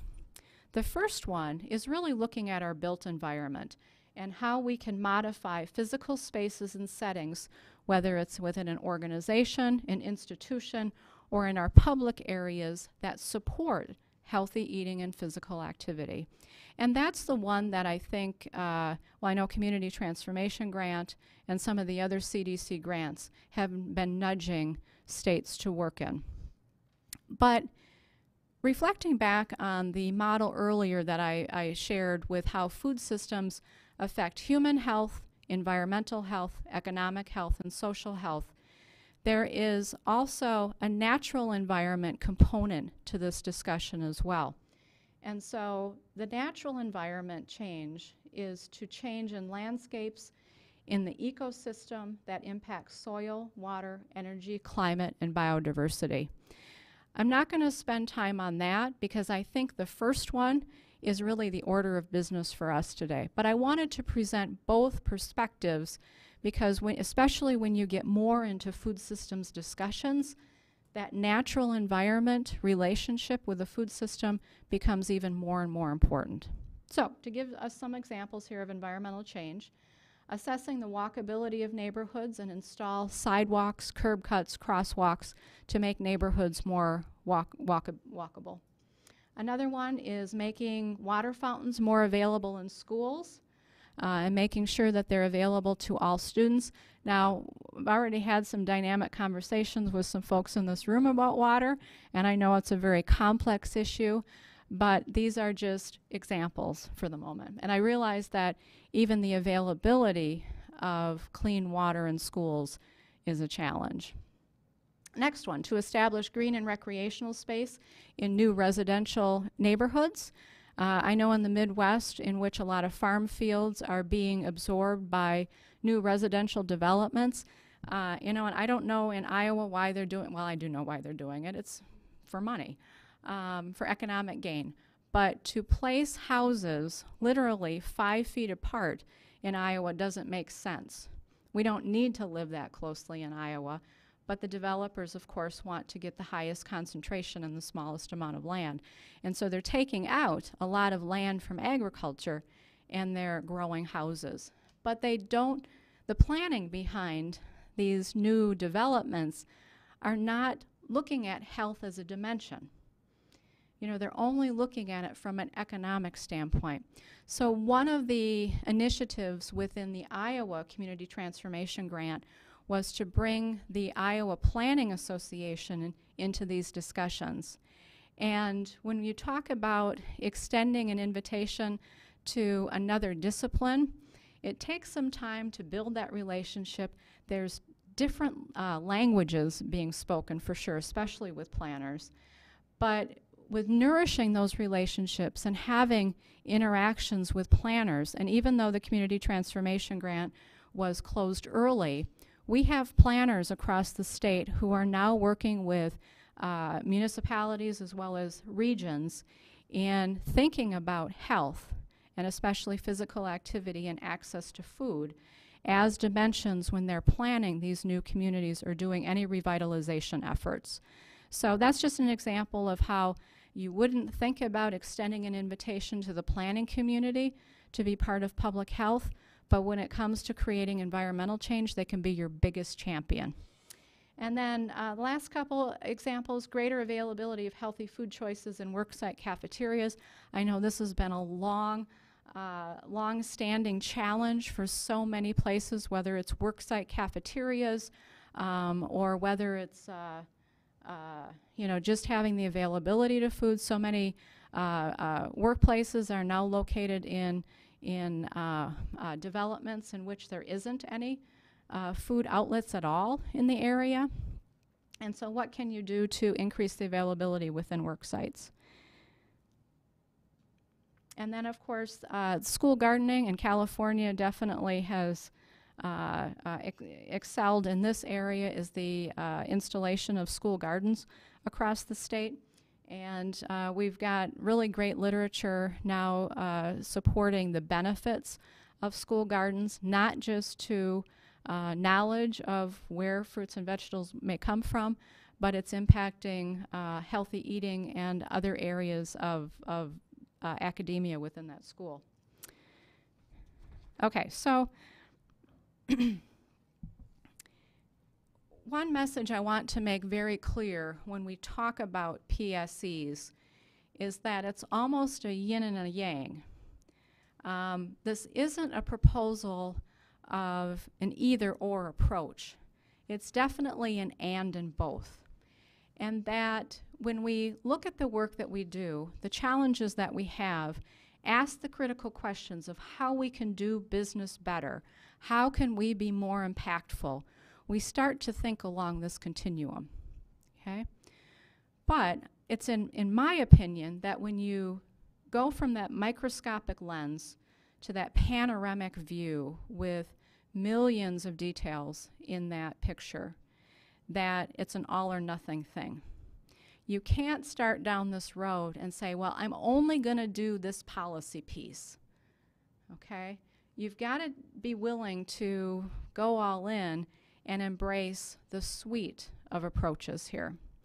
So I think it's really important, especially when working with partners and you're introducing this concept of PSE, and this was, personal experience here, is that you're not proposing the replacement of our direct services, but it's in addition to the direct services. We still need to work on changing knowledge, attitude, and behavior of the individuals and families that public health serves. But we also need to be looking at other things that we can do to make the systems changes that support healthy eating and active living. So the proposal here is, getting you on board, thinking broadly, and taking a multidimensional approach to the work that you do. And so if we stay within our individual approaches, I think we're seeing the limitations of that. It's rather one-dimensional. You have a low-dose reach, relatively short term, and we know that there is extensive investment needed for long-term behavior change, right? But when we incorporate all 4 dimensions in our approaches, we have a higher dose reach, we have more longer-term institutional change with the work that we do. And I think that's where what we all want to achieve within public health. So it creates a much more comprehensive and robust approach to the work that we do. It creates a sense of ongoing momentum as well. Many times our funding dictates when you start a project and when you end a project, right? That is so limiting when we're talking about long-term change. It's one of the biggest limitations of any type of funding that we may receive. There's reciprocal support as well. And so when you embark on embracing more a comprehensive approach to public health, you will find that across these 4 dimensions, if you will, there's going to be a weaving of support across, okay? They also are not in silos. There's very much an integration across all 4 of these areas. Institutionalization, that's what our work is all about. And so when you can establish knowledge, attitude, and behavior change plus changes in policy, system, and environments, you're going to have longer-term, more institutionalized impact. Okay?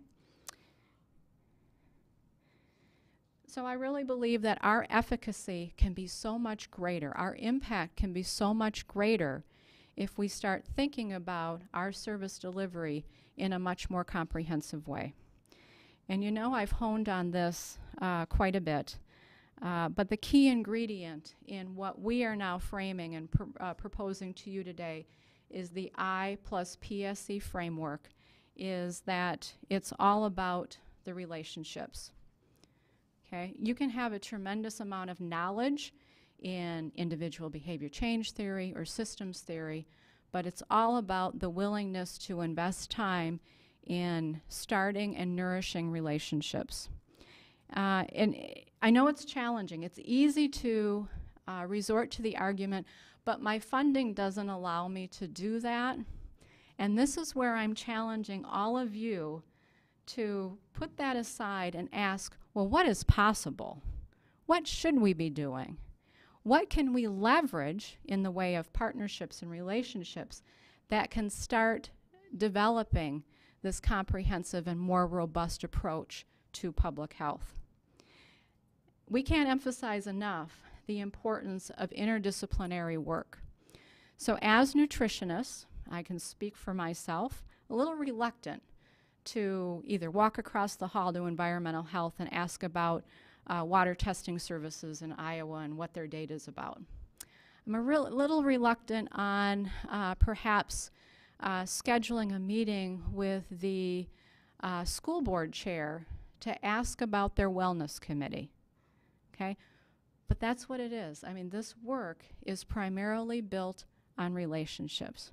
Now, I'll preface this by saying having the data to demonstrate the need for this work.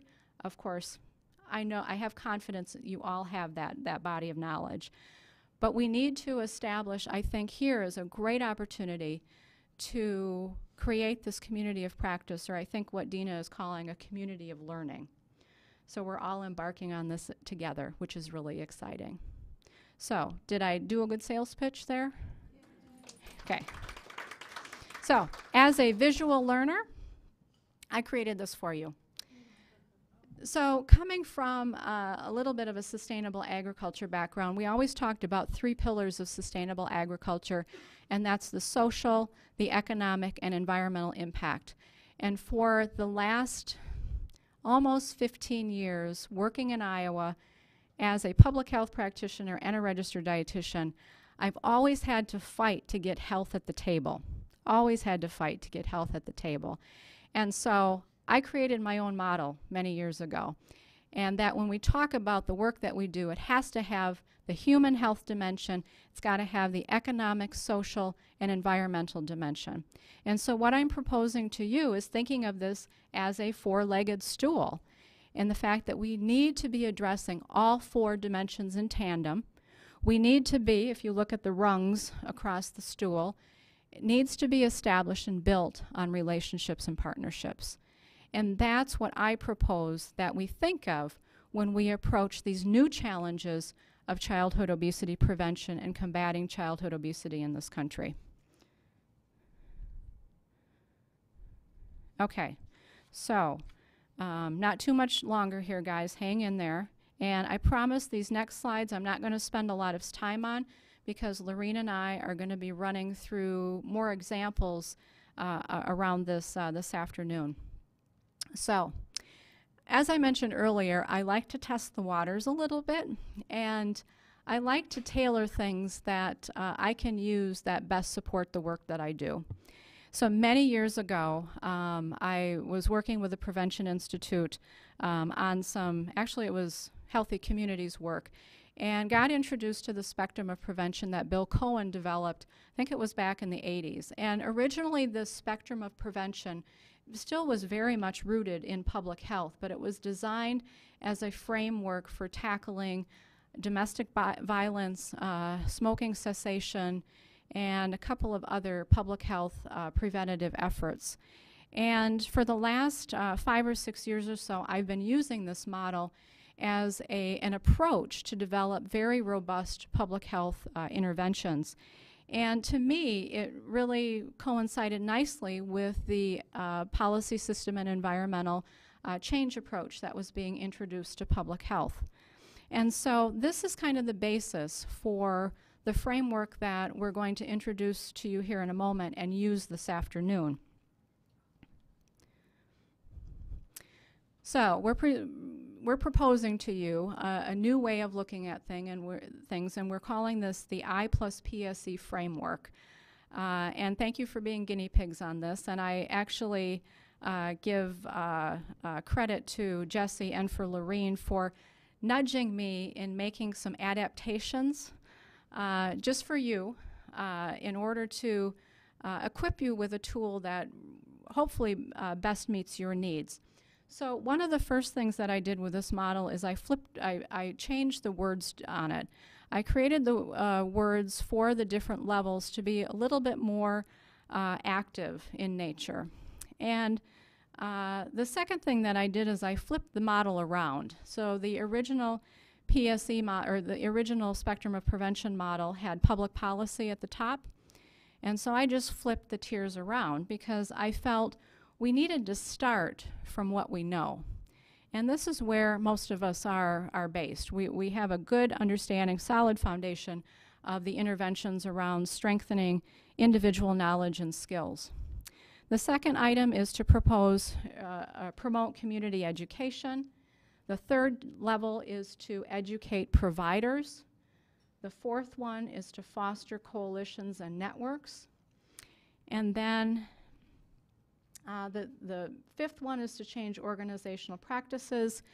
And we added a new tier to this framework, and it was to help us be a little bit more explicit when it comes to changes in the built environment, modifying the built environment in our physical spaces. And then the last one, of course, is informing policy and legislation. And I did change that one as well because the original tier was influencing policy and legislation. And after much deliberation within Iowa, with the Iowa Department of Public Health, and the concerns that policymakers had about state agencies working in policy, we changed that to inform policy and legislation. That just seemed to fit a little bit better. So how do we apply this proposed framework to healthy eating and active living? The first one, we're looking at enhancing personal, individual, or household's capability of healthy eating and active living. When it comes to community education, reaching groups of people with information and resources to promote healthy eating and active living. The third, to educate providers, inform providers or intermediaries who will transmit skills and knowledge of healthy eating and active living to others. The fourth is to convene groups and individuals around healthy eating and active living to meet broader goals and greater public health impacts. The fifth is to adapt regulations and procedures by shaping norms that support healthy eating and active living. The sixth, which is new, to change physical spaces or settings within organizations or the larger public environment that support healthy eating and active living. And the last, around policy and legislation, to develop strategies to change laws, regulations, and policies that support healthy eating and active living. So this is the framework that will be the basis for our conversation this afternoon. And like I said, we had assembled a handout that's in your packet that pulls from a variety of examples that we have shared with you. And perhaps the Nutrition Learning Network will continue to build on those examples. But we'll be using that handout this afternoon, and we'll be talking more at length about appropriate examples.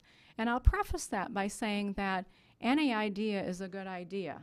And whatever rationale you can make to plug it into one of these tiers, it works. There are some strategies that you come up with that may fit across several of these tiers, and that's okay. So one of the last slides I wanted to leave you with was to kind of make your head spin. Now you're going to look at this with probably glazed over eyes, but we're also entrenched in logic models, right? So you're probably thinking, how on earth am I going to incorporate this conceptual approach into the work that I already do? Well, we're entrenched in logic models, right?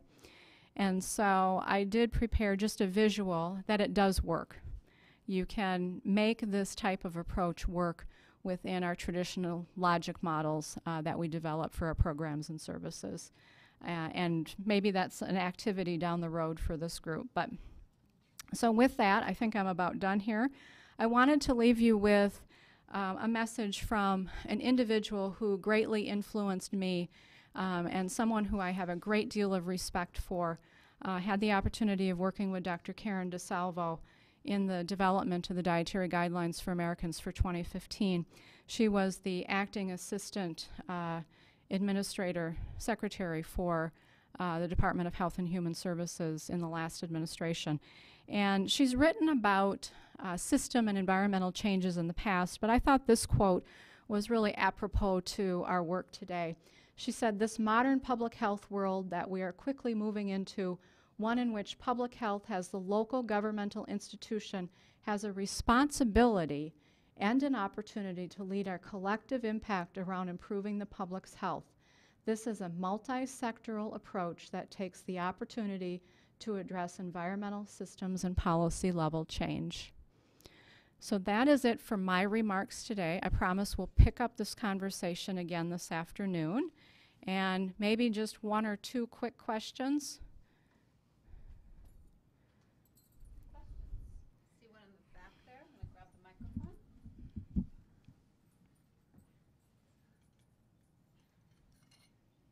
Astrid, right?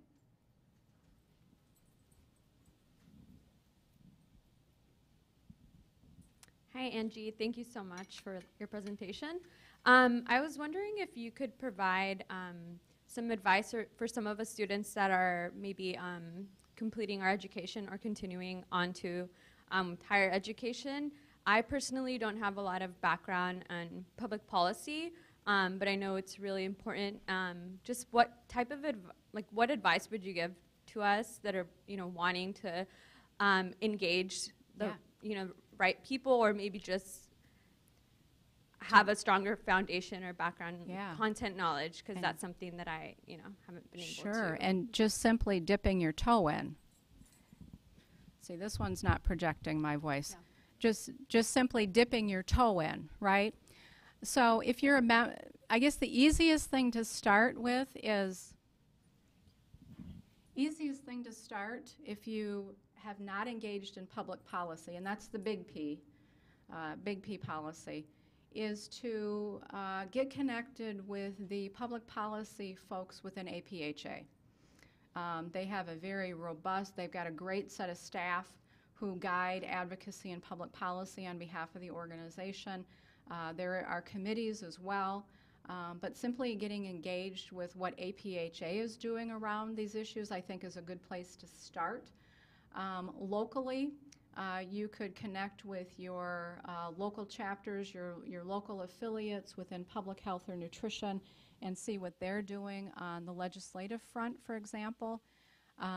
If you can attend any webinar, training, Day on the Hill event, just to get the exposure to public policy on the ground, I would encourage that. If you're serious about getting engaged with public policy, I would start adding coffee dates and lunch dates to your schedule with local elected officials. Start locally to understand the local landscape first, and then the higher you go up, the more complex it is, but then you'll be ready to engage that next level. So we're going to talk much more about public policy this afternoon, and I'll consider to brainstorm more ideas for engagement later. One more question?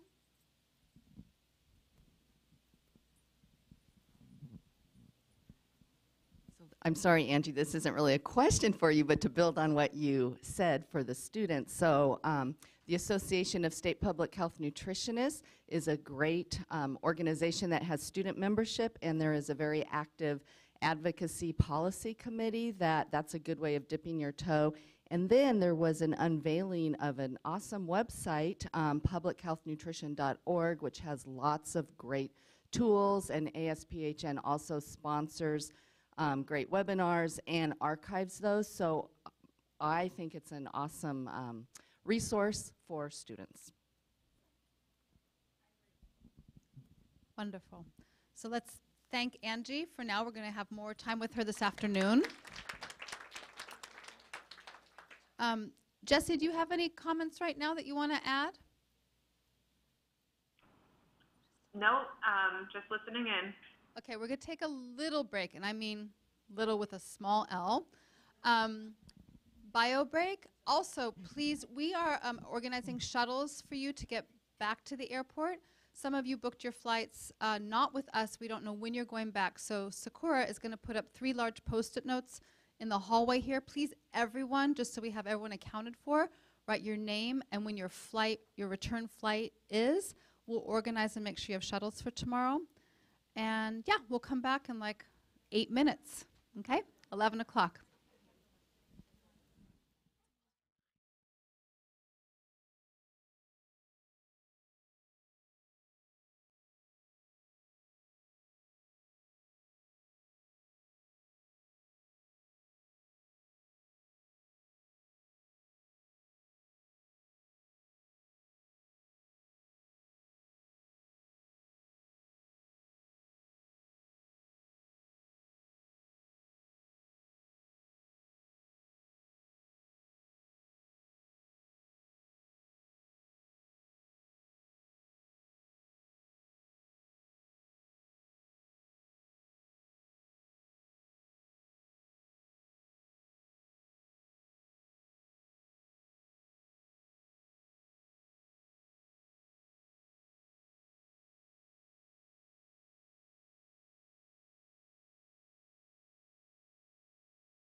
and Lorene is going to talk to us about research into action using evidence to inform I plus PSE efforts. So please welcome Lorene. Richie.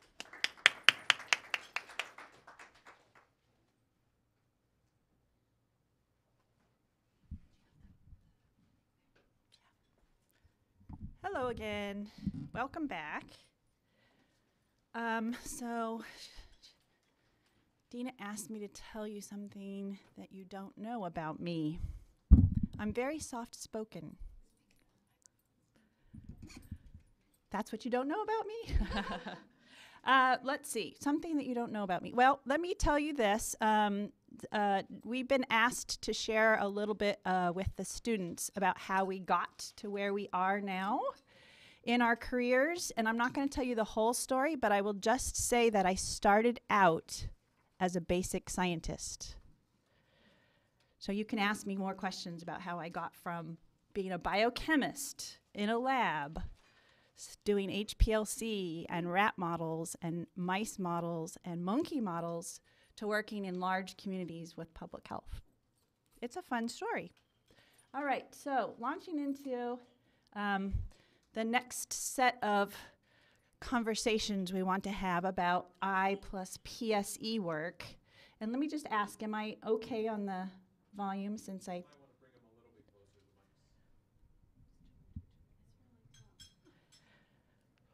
Is that better? Okay.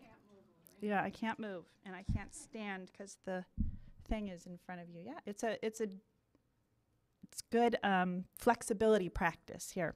Okay, so I want you to just look at the next few pictures and shout out to me what you see.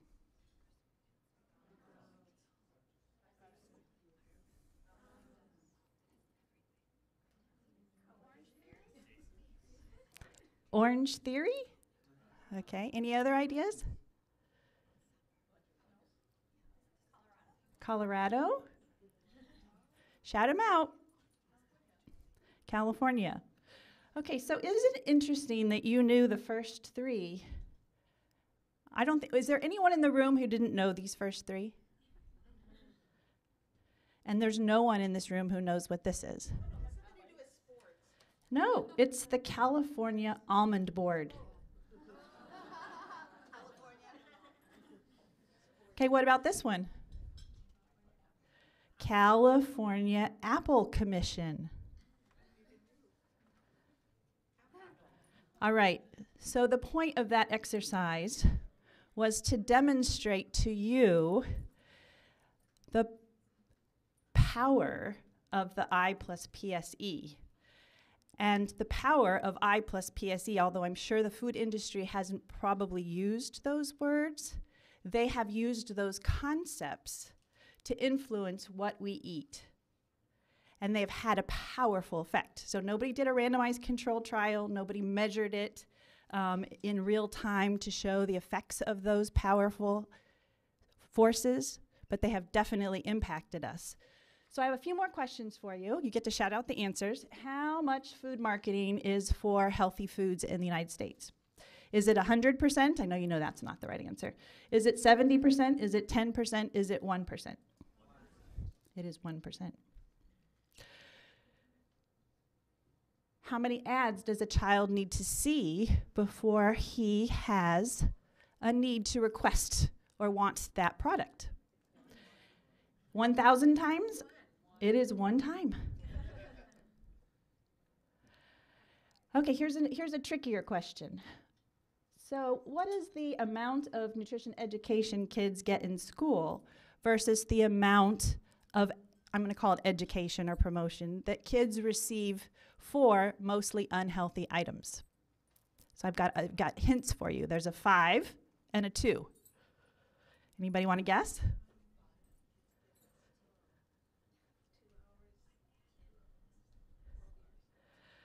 So the answer is, according to the CDC, that the average child receives in school every year 5 hours per year of health education.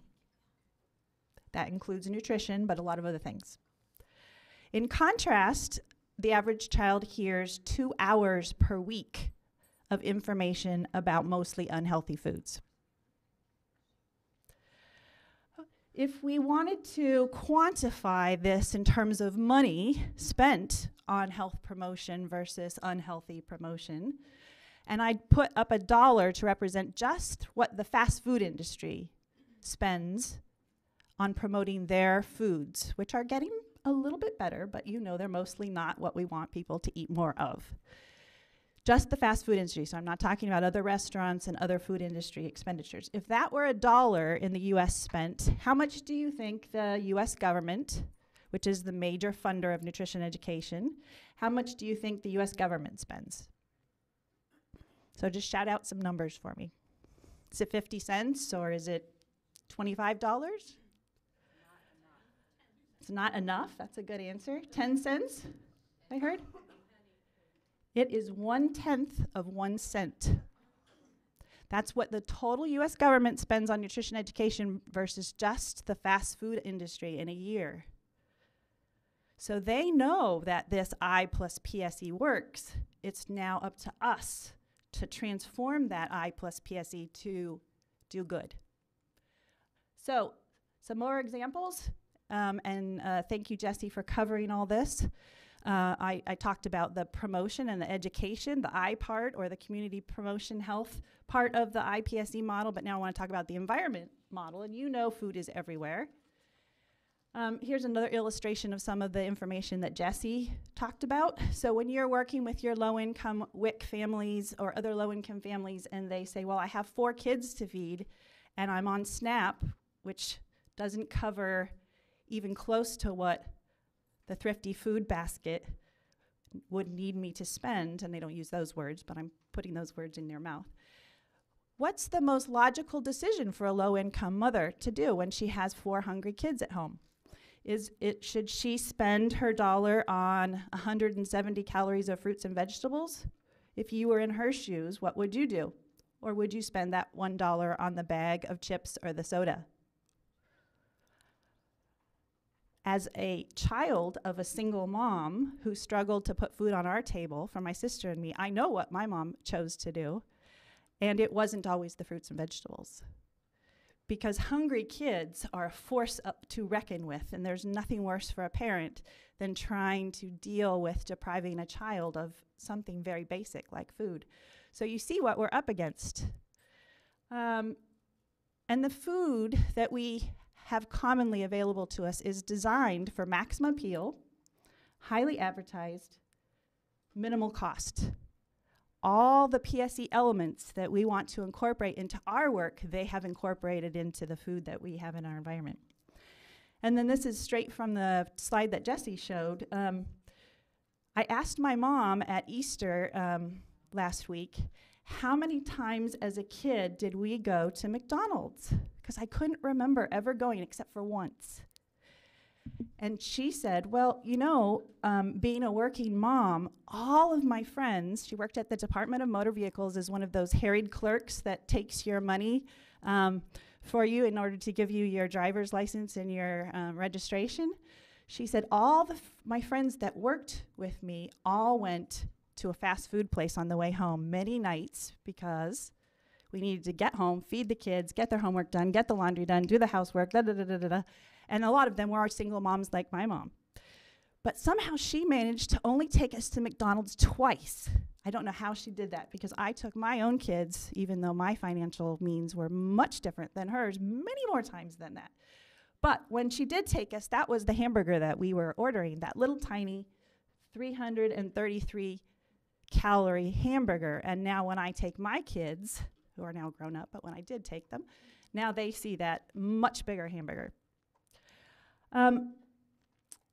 Healthy portion sizes are something that I am wanting us as a profession to think more about because I think we haven't quite figured out how to communicate that to people and how to make that realistic for them.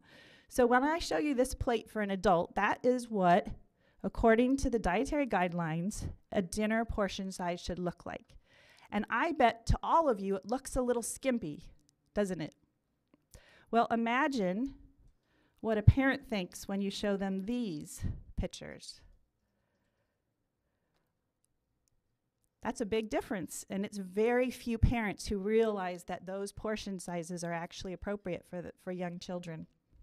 So I challenge all of you to help us figure out how to educate children and families using portion sizes.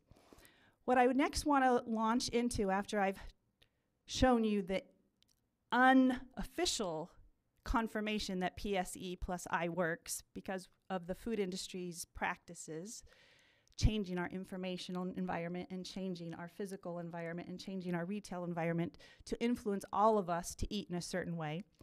I now want to share with you some examples from emerging studies, because we certainly do not have all the answers yet. In fact, what we don't know is much, much bigger than what we do know. But we are starting to do the kinds of studies that look at communities as they are naturally occurring, not controlled intervention trials, which are definitely needed, but much harder to do if you're talking about influencing a whole system or a whole community. We are starting to measure what communities are doing and documenting what's working and what's not working to try to inform our next steps. And I'm hoping, I said this last night too, when I come back in my retirement 20 years from now, and some of you are standing up here, and hopefully it won't take 20 years, but you'll be able to add to this body of literature, and I'll go, that's what works. Great. I thought so. All right, so I'm going to talk about 3 studies that we have either ongoing or finishing analysis. One is funded by Kaiser Permanente. It's called the Community Health Initiative. It involves multiple states, about 6 states and 58 communities, and we've been working on this project for about a decade. I'm then going to share with you some results of a large NIH-funded study that was conducted the past several years, just ended in 2016. It involves 130 communities across the country, and we collected data retrospectively.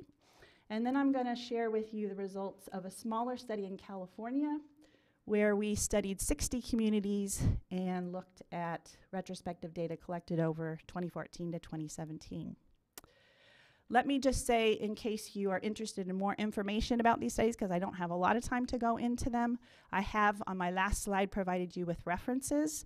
They're not complete references. For example, the middle study is right now a pediatric supplement is going to, pediatric obesity supplement is coming out hopefully in May, which will have 13 of our papers from that study and a lot more information.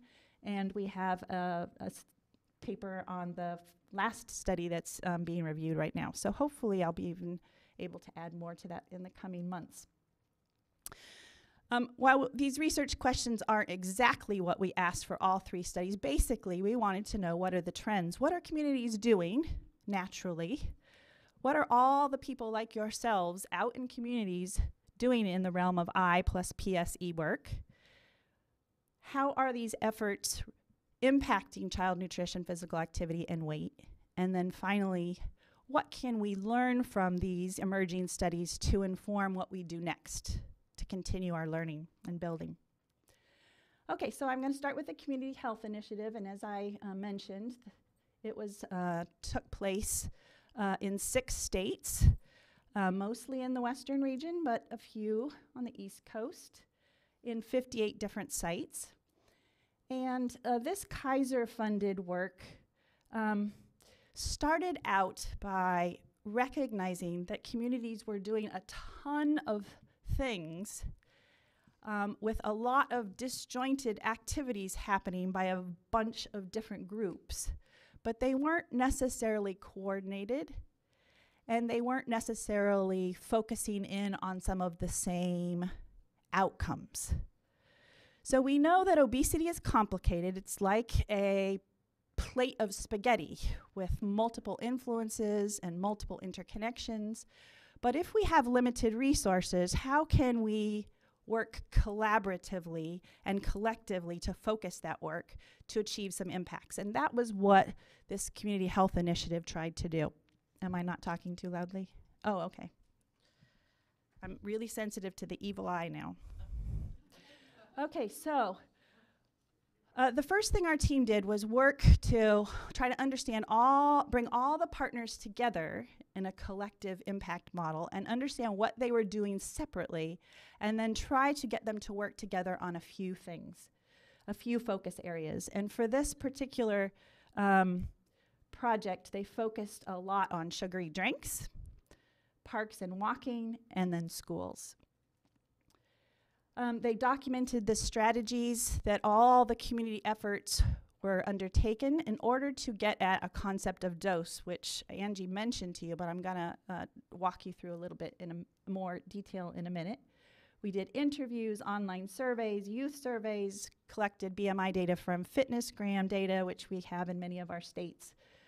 Did photo voice to capture pictures and photos of what was going on in communities, and also did ongoing strategy evaluations to be able to document not only the impacts, but the process along the way.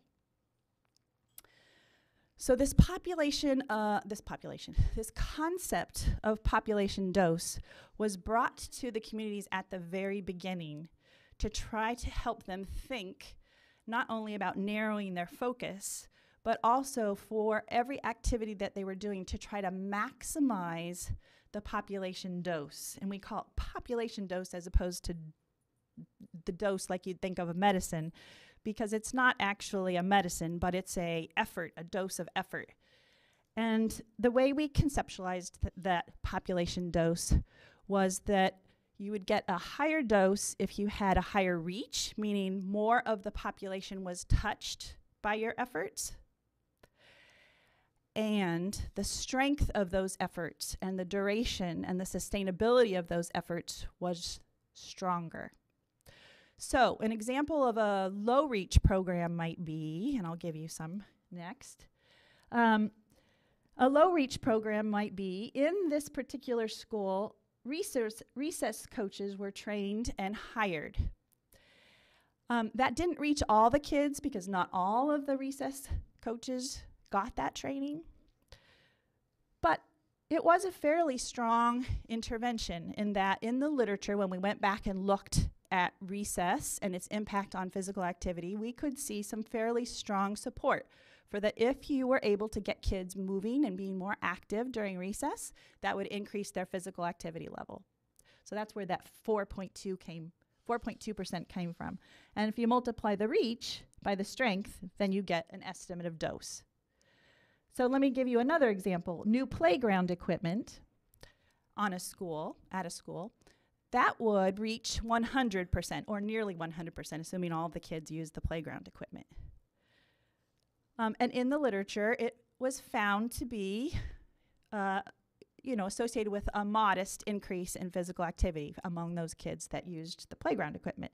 So we multiplied that out and got 2.0. Remember how I said at the beginning we tried to cluster, because of the limited funding and resources available in our study, we tried to cluster the intervention efforts. So across the various clustered behaviors, this one being physical activity, we added up the dose for all the things this particular community did, and we got a dose of 8.2%. Other communities would have done different activities around physical activity with different reaches and different doses and would have gotten a different number. So we estimated the dose of the efforts targeting the same outcome.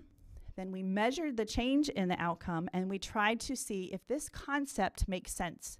First of all, is it a concept that people and communities can adopt to inform their work, to think strategically about how we're going to connect with each other and increase our population dose? And secondly, is it a concept that empirically seems to have some support? In other words, we would expect that the higher dose efforts would result in more changes in our nutrition behaviors and weight outcomes, right? And this is what we found. So for some of the things, such as physical activity in adults, and that says youth increase healthy food. It actually means decrease unhealthy food, but we are trying to make it all positive, and in increasing youth physical activity. For physical activity and healthy food and increasing fruits and vegetables in adults, we saw that relationship that we expected, low dose meaning low impact, high dose meaning high impact, was observed. But for several things, we didn't end up being on the line, which means we have to go back to reassess our reach estimations or our strength estimations based on the literature. And so that helped us learn how to better inform those estimates for communities moving forward. In particular, I want to point out the SSBs. You'll see that even though the communities in our sample did a relatively low intervention population dose, they had a high impact. Now recall, at the same time, a lot was going on with respect to SSBs. Soda taxes were in the news. And in fact, somebody mentioned our Berkeley soda tax. And interestingly, we found an impact on people's intake just as a result of the campaign, which makes sense, right? Although the campaign wasn't necessarily being done to educate people about the dangers of drinking too much sugar-sweetened beverages, they spent a lot of time doing that to get support, to get votes for that tax. And in the process of doing that, a lot of people learned about the dangers of soda that they never realized before, and they used that information to change their behavior. So it's an example that Angie brought forward of how influencing individual behavior, knowledge, and attitudes can then make your policy systems and environmental change easier. It's a virtuous cycle in some ways. And influencing policy and systems can help inform people and be an inadvertent way to educate people about health. So we're trying to get out of this unvirtuous cycle that we're in now that has caused the obesity epidemic and use those same tools and levers to create a virtuous cycle. I now want to share with you some results from our Healthy Community Study, where we took this population dose concept and tested it in a national sample.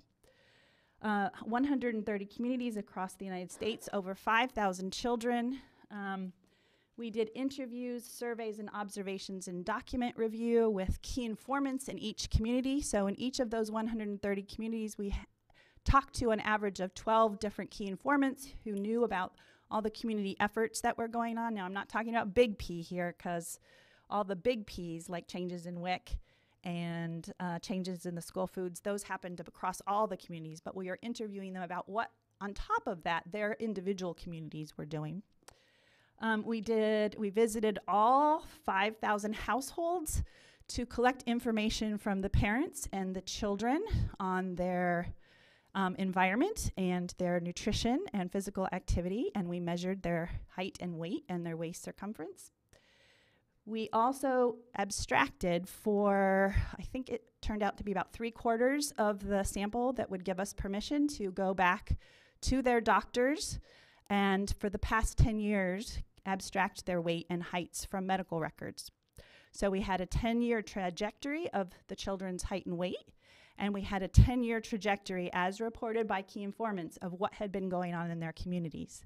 And that what we wanted to do then was to compare what the communities were doing to the child's weight and seeing was there an impact in real life, in real communities, just like all of us live in and work in every day.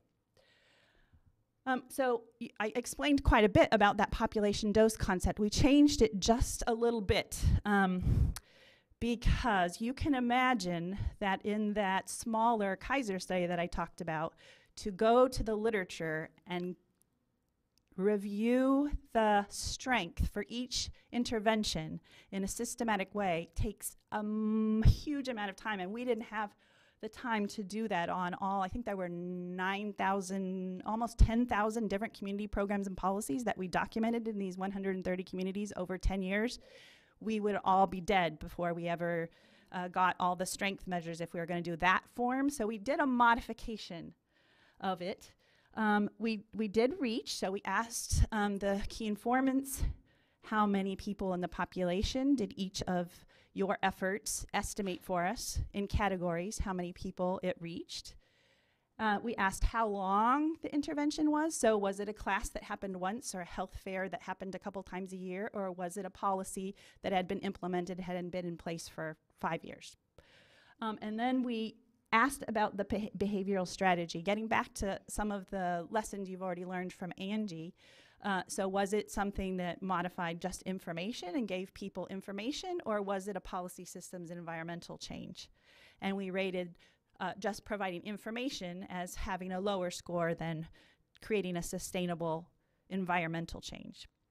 So we scored each of those 9,000 community programs and policies based on this scoring criteria, added up the dimensions of each of those, and came to a score for each community program and policy, summed them across each community, and then summed them over 10 years. A lot of math and a lot of assumptions. So this is what I mean by we are still learning. Like, this might not have been at all the right way to weight this, but that's what we did. Okay, so this is what we found. So this is, and let me explain the scale. So the years, 0 meant 2016 when we collected the data from the key informants, going backwards, -1, 1 year ago, 2 years ago, 3 years ago, all the way to 10 years ago.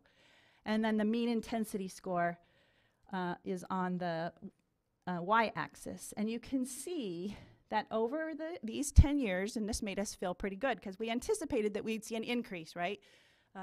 This was during the years of the Obama administration, Let's Move, lots of interest, lots of growing awareness about nutrition and health and child obesity. So we anticipated that we'd see this increase, and in fact we did. Although you will see there's quite a lot of variation. Each of those little gray lines represents a community, and not all communities started off at the same place, and not all communities ended at the same place, and not all communities went up in the same way. This is the picture that represents our major findings. So again, on the x-axis is our standardized community program and policy score and BMI change. What you would hope, and this is what we saw, is that as the intensity of the community efforts increased, on average, child BMI went down. And that is exactly what we saw. Just to put this into perspective for you in terms of something that you might be able to use, we modeled this in a million different ways. So we had 10-year of child data and 10-year of CPP data.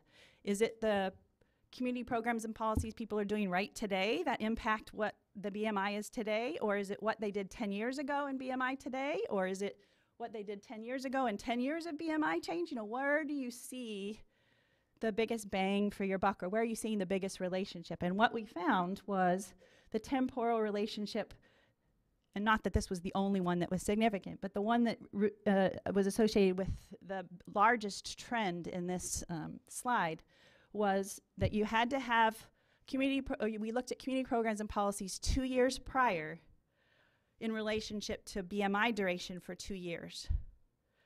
So it's a 4-year window of time. Now, I've been talking to NIH a lot about this because they've recently been pushing 5-year trials to be even shorter and 4-year trials, and what our data is showing is that even 4 years is hard.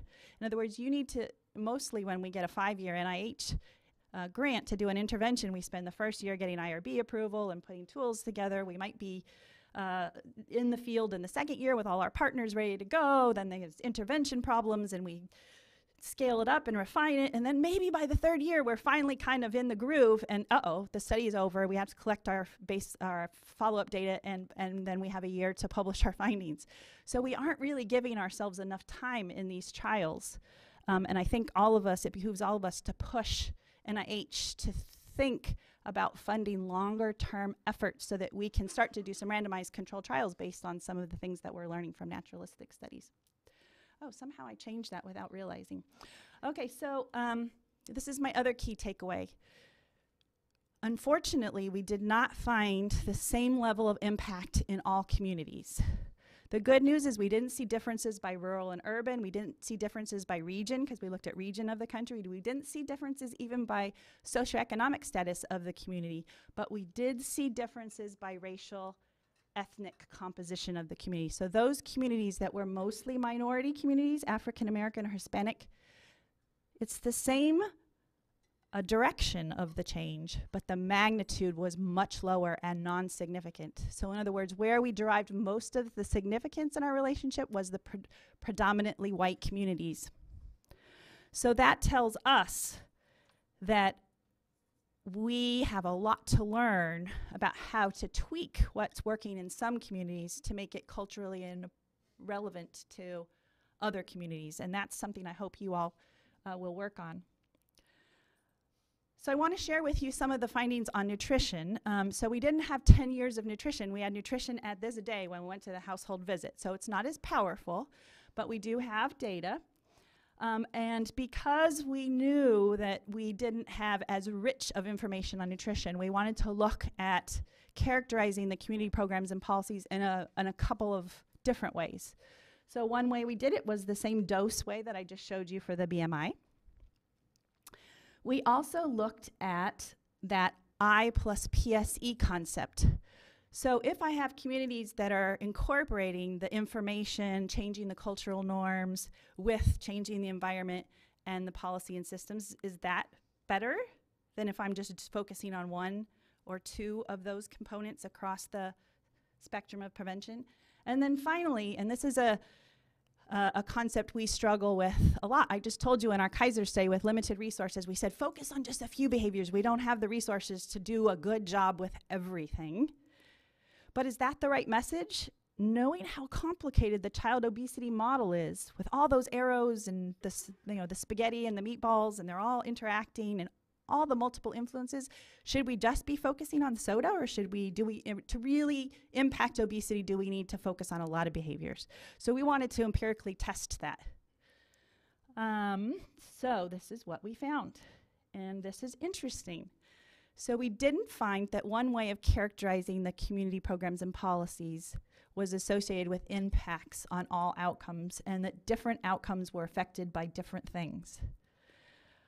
So I will tell you what we found, and it will behoove all of us to think about how to make sense of this and how to transfer that into messages that folks in the field can use. But this is what we found. So more intense community programs and policies was associated with children that were more likely to drink non-fat and skim 1% milk than whole or 2% milk. More strategies, meaning across the I plus PSE spectrum, and reducing the availability of less healthy foods, that had an impact on, I'll say, the unhealthy foods. We saw kids drinking less sugary drinks and having less added sugar intake. And then finally, targeting more behaviors, and interestingly, and I say this because I grew up in nutrition 20 years ago, and those days we were taught focus on the positive, more fruits and vegetables, more whole grains. Don't really talk too much about what people should be eating less of. What we found is when we focused on more behaviors and especially targeted those less healthy behaviors or coupled that, in other words, we didn't just say eat more fruits and vegetables, we said eat more fruits and vegetables and eat less added sugar, eat less junk foods.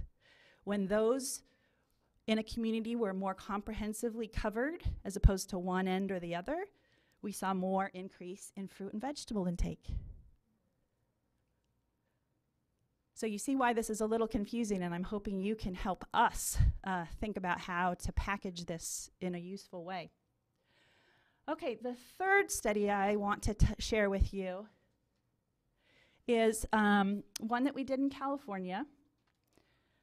We again did a comprehensive view, measured a whole bunch of community programs and policies, but we decided from our healthy community study work, where we had, based on our expertise, in that study we had a group of physical activity experts, a group of nutrition experts, and a group of community assessment experts.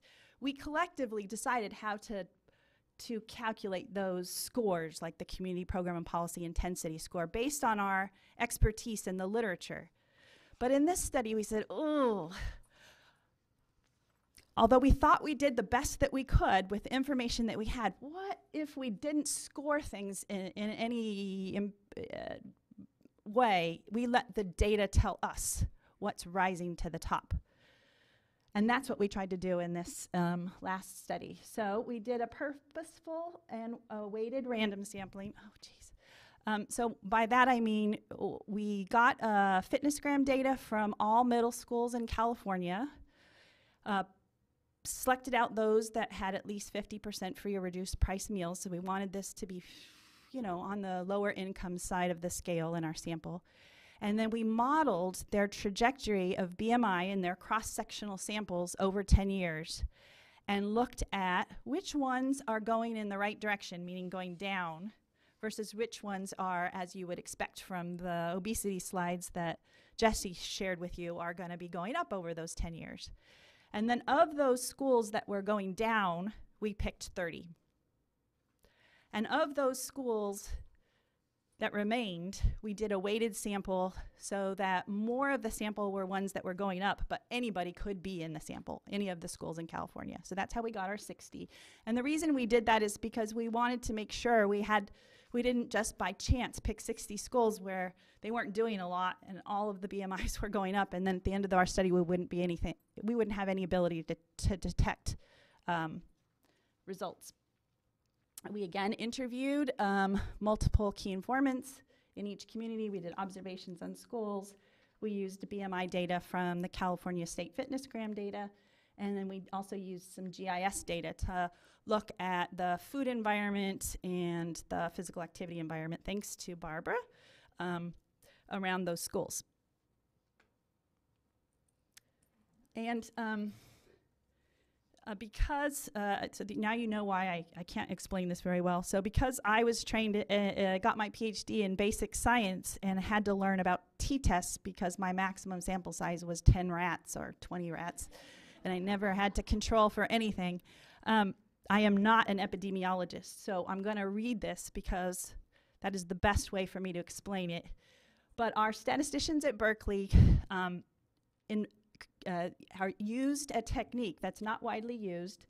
They took those 70 variables on nutrition and physical activity, and they performed principal components analysis, which is a way to cluster things. And then they defined the independent variables and then regressed them with BMI and looked at combinations with weight to generate which combination of things. So Angie spent a whole lot of time telling you that it's not just one effort that's going to change BMI, but it's going to be combinations, synergistic combinations across the I plus PSE spectrum that are going to give us what we think is a turnaround on the obesity epidemic. Then we performed targeted analysis on combinations of variables to estimate the size of the impact, and then we averaged the impact across those multiple estimates. So I don't even really understand that, but so let me say it in the English that I would say, is we used a clustering model to figure out which variables over multiple analyses, so it wasn't just once, we did this multiple times, rose to the top as being associated with a decrease in BMI. Does that make better sense? Okay, but that's what the statistician gave me to say. Okay, so this is what we found, and this is the paper that's in review, so I can't give it to you yet, but consistent with what Angie presented, that it's going to take things across that spectrum of prevention, the top 9 factors that rose up as being implemented by our communities and having the greatest impact on student BMI included individual skills, coalitions and networks, organizational practices, and environmental change. So let me just walk you through what we found. Promoting drinking water at school. Promoting active transport to school. Active transport to school means walking and biking as opposed to taking a bus or being driven in a car. Having a school wellness committee or coordinator that was very active in that school. Not using physical activity to discipline children, so that was a school practice. Adequate school food storage facilities. I mean, who would have thunk? Healthier school meal cooking methods. So keep in mind, this is all during the time where Healthy Hunger Free Kids Act is going on, but schools have various abilities to implement those policies or go above and beyond those policies. And some of the things that seem to matter are the ability to store fresh produce and do fresh, prepared food on site cooking. Healthier foods at school events, meaning when they had parties or assemblies or other events that it wasn't involving school food, but they had practices or policies to implement that encourage them to provide healthier foods. Less mobile vending near school. So I'm from California. I don't spend a lot of time in other states, but if any of you spend time in schools, there's a lot of schools where a small business entrepreneur will park a cart outside of the school. It's mostly after school, not before school. And in that cart, they will sell a variety of things. So in my neighborhood, which is largely Hispanic, there's corn on the cob, which is great, except for it's slathered with a pound of butter and Parmesan cheese. And what? Mayo. And mayo. They also have mangoes on a stick, but then they also have popsicles and a lot of ice creams and just junk food that they sell out of this little cart that's parked right outside the entrance of the middle school every day when the kids get out of school. So those schools that had less mobile vending or had policies about that mobile vending, that was a factor. I mean, I never would have thought that would rise to the top. And then more optimal school physical activity facilities. Okay, so I'm going to summarize in the last few minutes that I have with you what we, and I welcome your input to add to this slide, but what we, our research team at the Nutrition Policy Institute, has taken away from these 3 studies and our cumulative thoughts on them. First of all, the dose concept, the concept of doing strong interventions that reach a large part of the population. We hope, or we have demonstrated, at least in our work, that that's a useful concept for planning. Clustering specific behaviors across the spectrum of prevention, I plus PSE. In other words, changing the social norms and the environment so that you get that virtuous cycle, reinforcing behavior change. So while for any given behavior, we want to make sure, so if I'm focusing on fruits and vegetables, for example, I want to make sure I have information and I can change people's attitudes and knowledge, but I also have environmental support so that they can afford fruits and vegetables, they're accessible, they know how to use them, and they can readily get them. I also need to do that across multiple behaviors if I'm going to get a BMI change. So you see how we have an environment that is so stacked against us, and we're just beginning to tiptoe our toes into changing that environment. If you think about all the things we still have yet to discover and learn and figure out how to do. And then long implementation. I think many of our unsuccessful trials, and there's many, many, many of them in the literature, we are excited when it's a 2-year intervention. It's probably not long enough to change BMI. We're going to have to figure out how to fund longer trials if we want to build this evidence. So the last thing, set tiong, agenda set tiong. That's supposed to say setting. I changed that at the last minute to start with agenda setting. So I just wanted to share with you, as somebody who came from the basic science world, and I never planned to be in public health. I planned to be a biochemist, and I chose that field because it wasn't messy. I chose it because you could put rats in an environment and control it and get empirical data and know exactly what the outcome was without trying to figure out how to adjust for a million factors or how to explain all the things that you weren't able to control for or measure. And I chose that largely, in retrospect, because I came from a chaotic childhood, and I constantly tried to make sense of that childhood. And science was like a force of nature that came down to me and said, this is an orderly world. You can methodically understand the world around you if you use the process of science. I mean, that was like, oh my God, finally somebody speaking my language. At the same time, coming from a low-income family, I constantly had this voice in my head, like, why is it so hard for us and so easy for my best friend who has more money? Why is it that she has all these cool clothes and I'm wearing my cousin's hand-me-downs? Why is it that I have no idea how to get into college and my friends' parents are helping them complete their application, whereas my mom has neither the time nor the skills nor the knowledge about how to do that, let alone the fact that she thought college was a waste.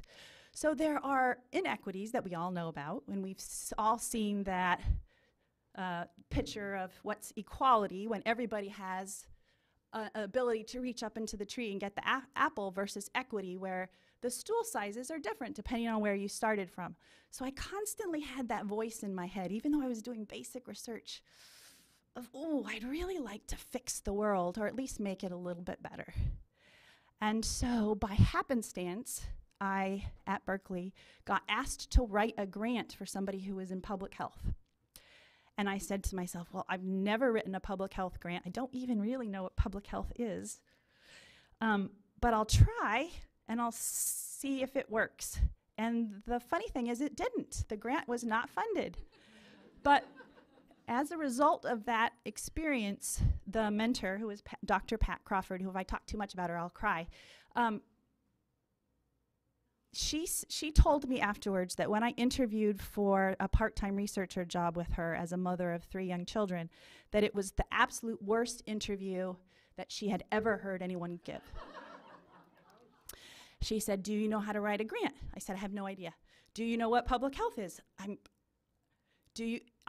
didn't market myself very well. I'm a very honest person.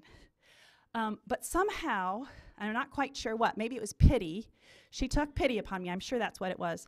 And she hired me, and she mentored me and trained me, and that's how I got to where I am today. So somebody asked me to share that story, and I thought I would. Now, how did I get to here? Oh, I know. Okay, so I went from wanting something like this, right, where it all looks very linear and organized. So agenda setting, we figure out what it is we want to do, we formulate a policy, we present that to decision makers, they adopt it, and they implement it, and then we monitor and evaluate it. I mean, doesn't that look lovely? And my early self would have, if somebody had presented this model to me, would have said, oh, maybe I don't need to be a basic scientist, maybe I can do public health. But if they would have shown me this, I would have said, oh my gosh, I'm out of here.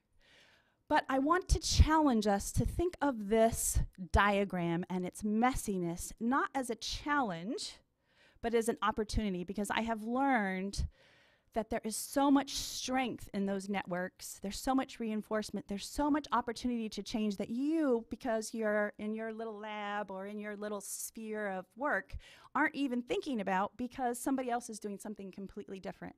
And I think the more we embrace this messiness, the more we can look at it as an opportunity rather than a barrier. So moving forward, we need to create stronger networks, and we've said that over and over and over again. I'll just leave you with a few other things about my experiences now working in the policy field at MPI for the last 4 years, is that data matters, and Angie alluded to the fact that monetary data is actually the most influential. So how can you translate your intervention into cost benefits in terms of saved health care or increased productivity? Those data really matter, although all data is important. But it's also the stories. So if you can couple your work with advocates, with community members, with the people that actually can go up and tell their story about how your program changed what they're doing, about how a family was empowered to make some changes that they otherwise not would have been, that's when legislatures really spark up. So it's that combination. If we're talking about linking today, it's linking the data with the stories. So one of the things I would encourage, especially the younger investigators, to do in the model that we always, well, not always, but often use in our research is we collect the quantitative data, we also collect the qualitative data, which, as my old biochem self would have said, that's not really data. That's not really science. But now I know it absolutely is data, and it's absolutely critical to have, so you can connect the data that's hard, the numbers, with the stories. Bringing interventions to scale. So you all have great opportunities to create and innovate at the local level that then, hopefully in 20 years, we can come back and do another national study, and we will see all the cool things that you have innovated and spread from your starting out places to across the nation. And then stronger investments in community efforts. I keep harping on this. We can't keep doing randomized control trials that only last 2 years. We need longer and more well-funded projects. And I just wanted to acknowledge all the many, many collaborators that worked on these 3 studies. It was an army of us. Talk about networks. who did that, and there's some of our references, and you won't be able to read those, but you'll have those. Dina will give those to you. And this is a quote that I have on my desk. Because sometimes it feels overwhelming. There's so many parts and pieces, there's so much work to be done, there's so many demands upon your time, and there's so many interesting things to do. I mean, I have a really hard time saying no. But when I get overwhelmed, I read this quote and it calms me down and helps me focus. So I want to leave that with you, and there I'm going to end.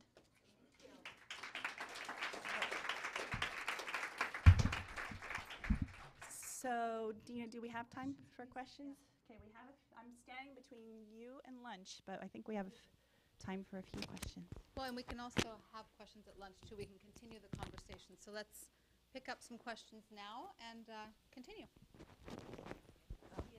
You can actually. Oh, okay, this is great. No, you know so, what? what's that? Oh, okay. Share the love. Do you want this back? Go. So my question is about the 3 studies, and from the healthy communities and the other 2, it's not. I don't know how much those projects connected with the healthcare system, and I know with healthcare transformation and looking at trying to link clinical services with public health services. And there's the CORD projects, Child Obesity Research Demonstration Projects, and I know there's been some really good results from that, and they're continuing. So I guess just a comment, and maybe it doesn't fit into that, but anyway, and those are NIH CDC funded projects for people who don't know. To my knowledge, we weren't in any of those CDC funded communities. However, we did ask about that, about healthcare and healthcare linkages. But now you've given me a great thing to go back to the data and look specifically at healthcare linkages and see if that came out as a variable that was important. So thank you for that suggestion. But I don't have any specifics that I can share with you on whether it didn't pop out in the California study, that's for sure. But I haven't looked at it independently in the Healthy Community study, for example. Okay, back. Oh, I have a mic. Oh. Hey. Wow. I'm pretty slick. My name is Chris. I'm from UC Berkeley. Hi, Lorraine. Hi, Chris. Hi. Good I'm so pleased to true. meet I'm you gonna keep- because we've exchanged emails and we haven't met. So Yeah, so it's good to see each other face to face.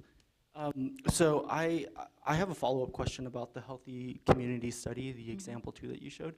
So I know that you mentioned that there were degrees of success between the program, specifically the programs where they were of people of color or communities with people of color and not. So I just wanted to know if you could elaborate a little bit more about, in some of your findings and as you guys went through it, are there any pearls of wisdom that you can glean and share with us about things that you may have found that were different, that may or may not have made it to the discussion of that paper? So I'm sorry to say that I don't have the answer for you and that we are writing another R01 to go back and relook at all that data now that we know that we saw this difference in communities of color. And what we also want to do is go back and get GIS data because that wasn't part of the Healthy Community Study. So I'm hoping to tell you that in 5 years I'll have the answer to that question, but maybe even sooner. But I don't have it now. Can't wait to read it. Other questions?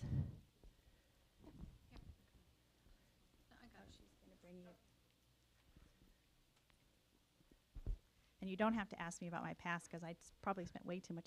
She was the one who asked me to share how my crazy path manifested itself.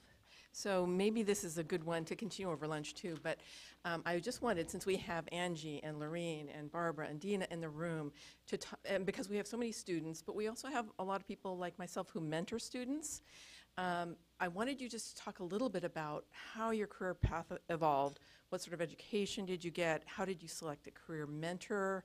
How did you build and make most of your social connections, et cetera? And I really think that everybody in the room could benefit from talking a little bit about that, since we have some really amazing people here who've achieved great things in their career. Thank you. So you already know that mine was completely unplanned and completely by accident. So I'm going to let Dina tell her how she was so planned out and coordinated and proactive. Well, that's really nice, but I am not taking people's lunchtime to talk about myself, so we can talk over lunch. Are there other questions about the topic at hand? Also, I don't know, some of you were here, but we did actually have an entire leadership seminar 2 years ago only on mentoring. So we will get you some materials to share. Oh, you do? Oh. From people like Angie. Oh, we'll get to Angie. I'll be around for another day. Well, without taking up too much time here, I grew up in the shadows of a VA medical center. My dad was chief of ambulatory care at the VA Medical Center in Tomah, Wisconsin. And after a very successful 28-year career, he retired. And so health and the healthcare system was truly integrated into our household. And so when I went to school, I started out on a pre-med track. And through the eyes of my dad, I knew that I didn't want to treat sick people. That there was more to this equation. I couldn't, now this, mind you, this was in the mid to late 80s. I couldn't vocalize what I was really after, but I knew there was something else here that needed to be explored. Remember how I pushed boundaries? I started to do that at an early age. And so between my sophomore and junior year, I switched over to dietetics. And so did an undergrad in dietetics and chemistry. And, going through the dietetics education program, what's the next progression in that? What do? You do an internship. I said no. I didn't want to do it because at that time, and I think many of us can relate, the brass ring was considered clinical practice. And I didn't want to do that. And I challenged my major professor in undergrad that there was more here to this wellness equation. And health promotion in worksite settings was just getting off the ground, and I challenged the status quo at that university. And so I landed a position at the American Heart Association Iowa affiliate, and I was doing health promotion work. And it's like, see, I told you. But I was working in program development, and it was my job to develop materials that focused on preventing cardiovascular disease and also to build networks across various different systems within Iowa. And I realized that I would gain more credibility if I had credentials behind my name. And so I went back to school and did the internship and all of my graduate work in 2 years. And so a lot of lessons learned, but it never hurts to ask the questions, I guess, is a fundamental theme there. One other quick story that I think is kind of fun to say, and as a public official for a very short period of time, in January of 2014, I got a random phone call, an unknown blocked number, which I would never have accepted. I would have just let it go to voicemail. For some reason, I answered that call that day. And the gentleman on the other end said his name was Sam, and he was an attorney who worked in the Presidential Personnel Office. And at the time, I was with the University of Minnesota, and I was thinking, okay, well, which institution is he calling from? And I said, so, where are you calling from? What university? He said, no, I'm with the Presidential Personnel Office. I said, yes, but from where?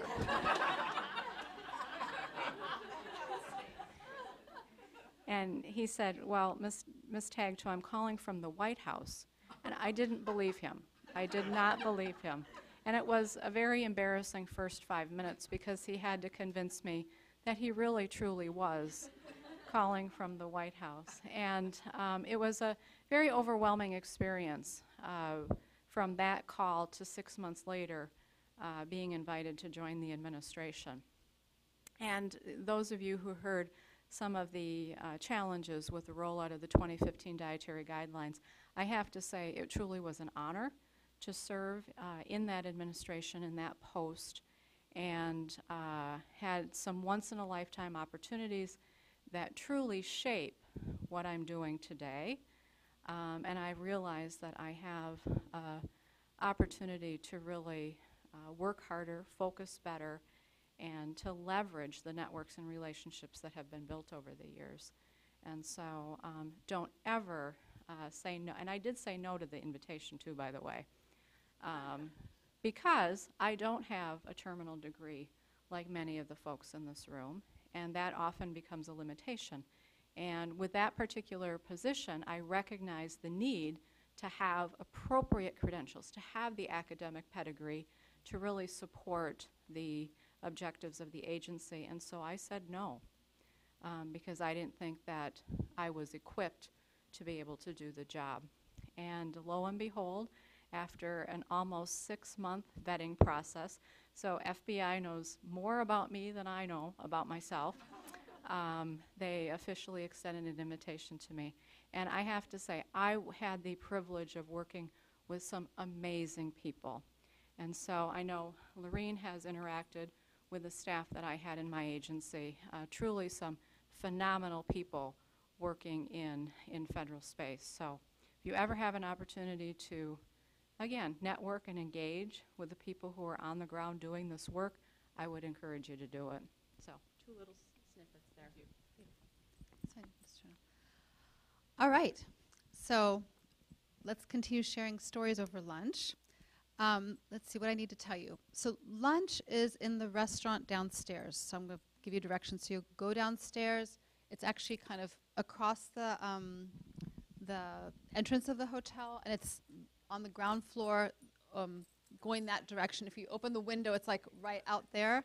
It's called Soul, like the sun, right? And it's a buffet in there, and you just go in, help yourself. I don't know the exact time right now, but we really should try to be back here 1 p.m. I will herd you this direction by 1 p.m. For those of you who eat and still have time, I encourage you to look at the posters out there of our students who've presented them, and we'll have more time again this afternoon after our afternoon session for you guys to view and talk. And other than that, continue the relationship networking mode over lunch. Sit next to someone you don't have any clue who they are except the name that you heard this morning, and find out more about them so you guys can work together maybe this afternoon. Okay? That's about it. Look forward to seeing you at 1. Oh, last logistic.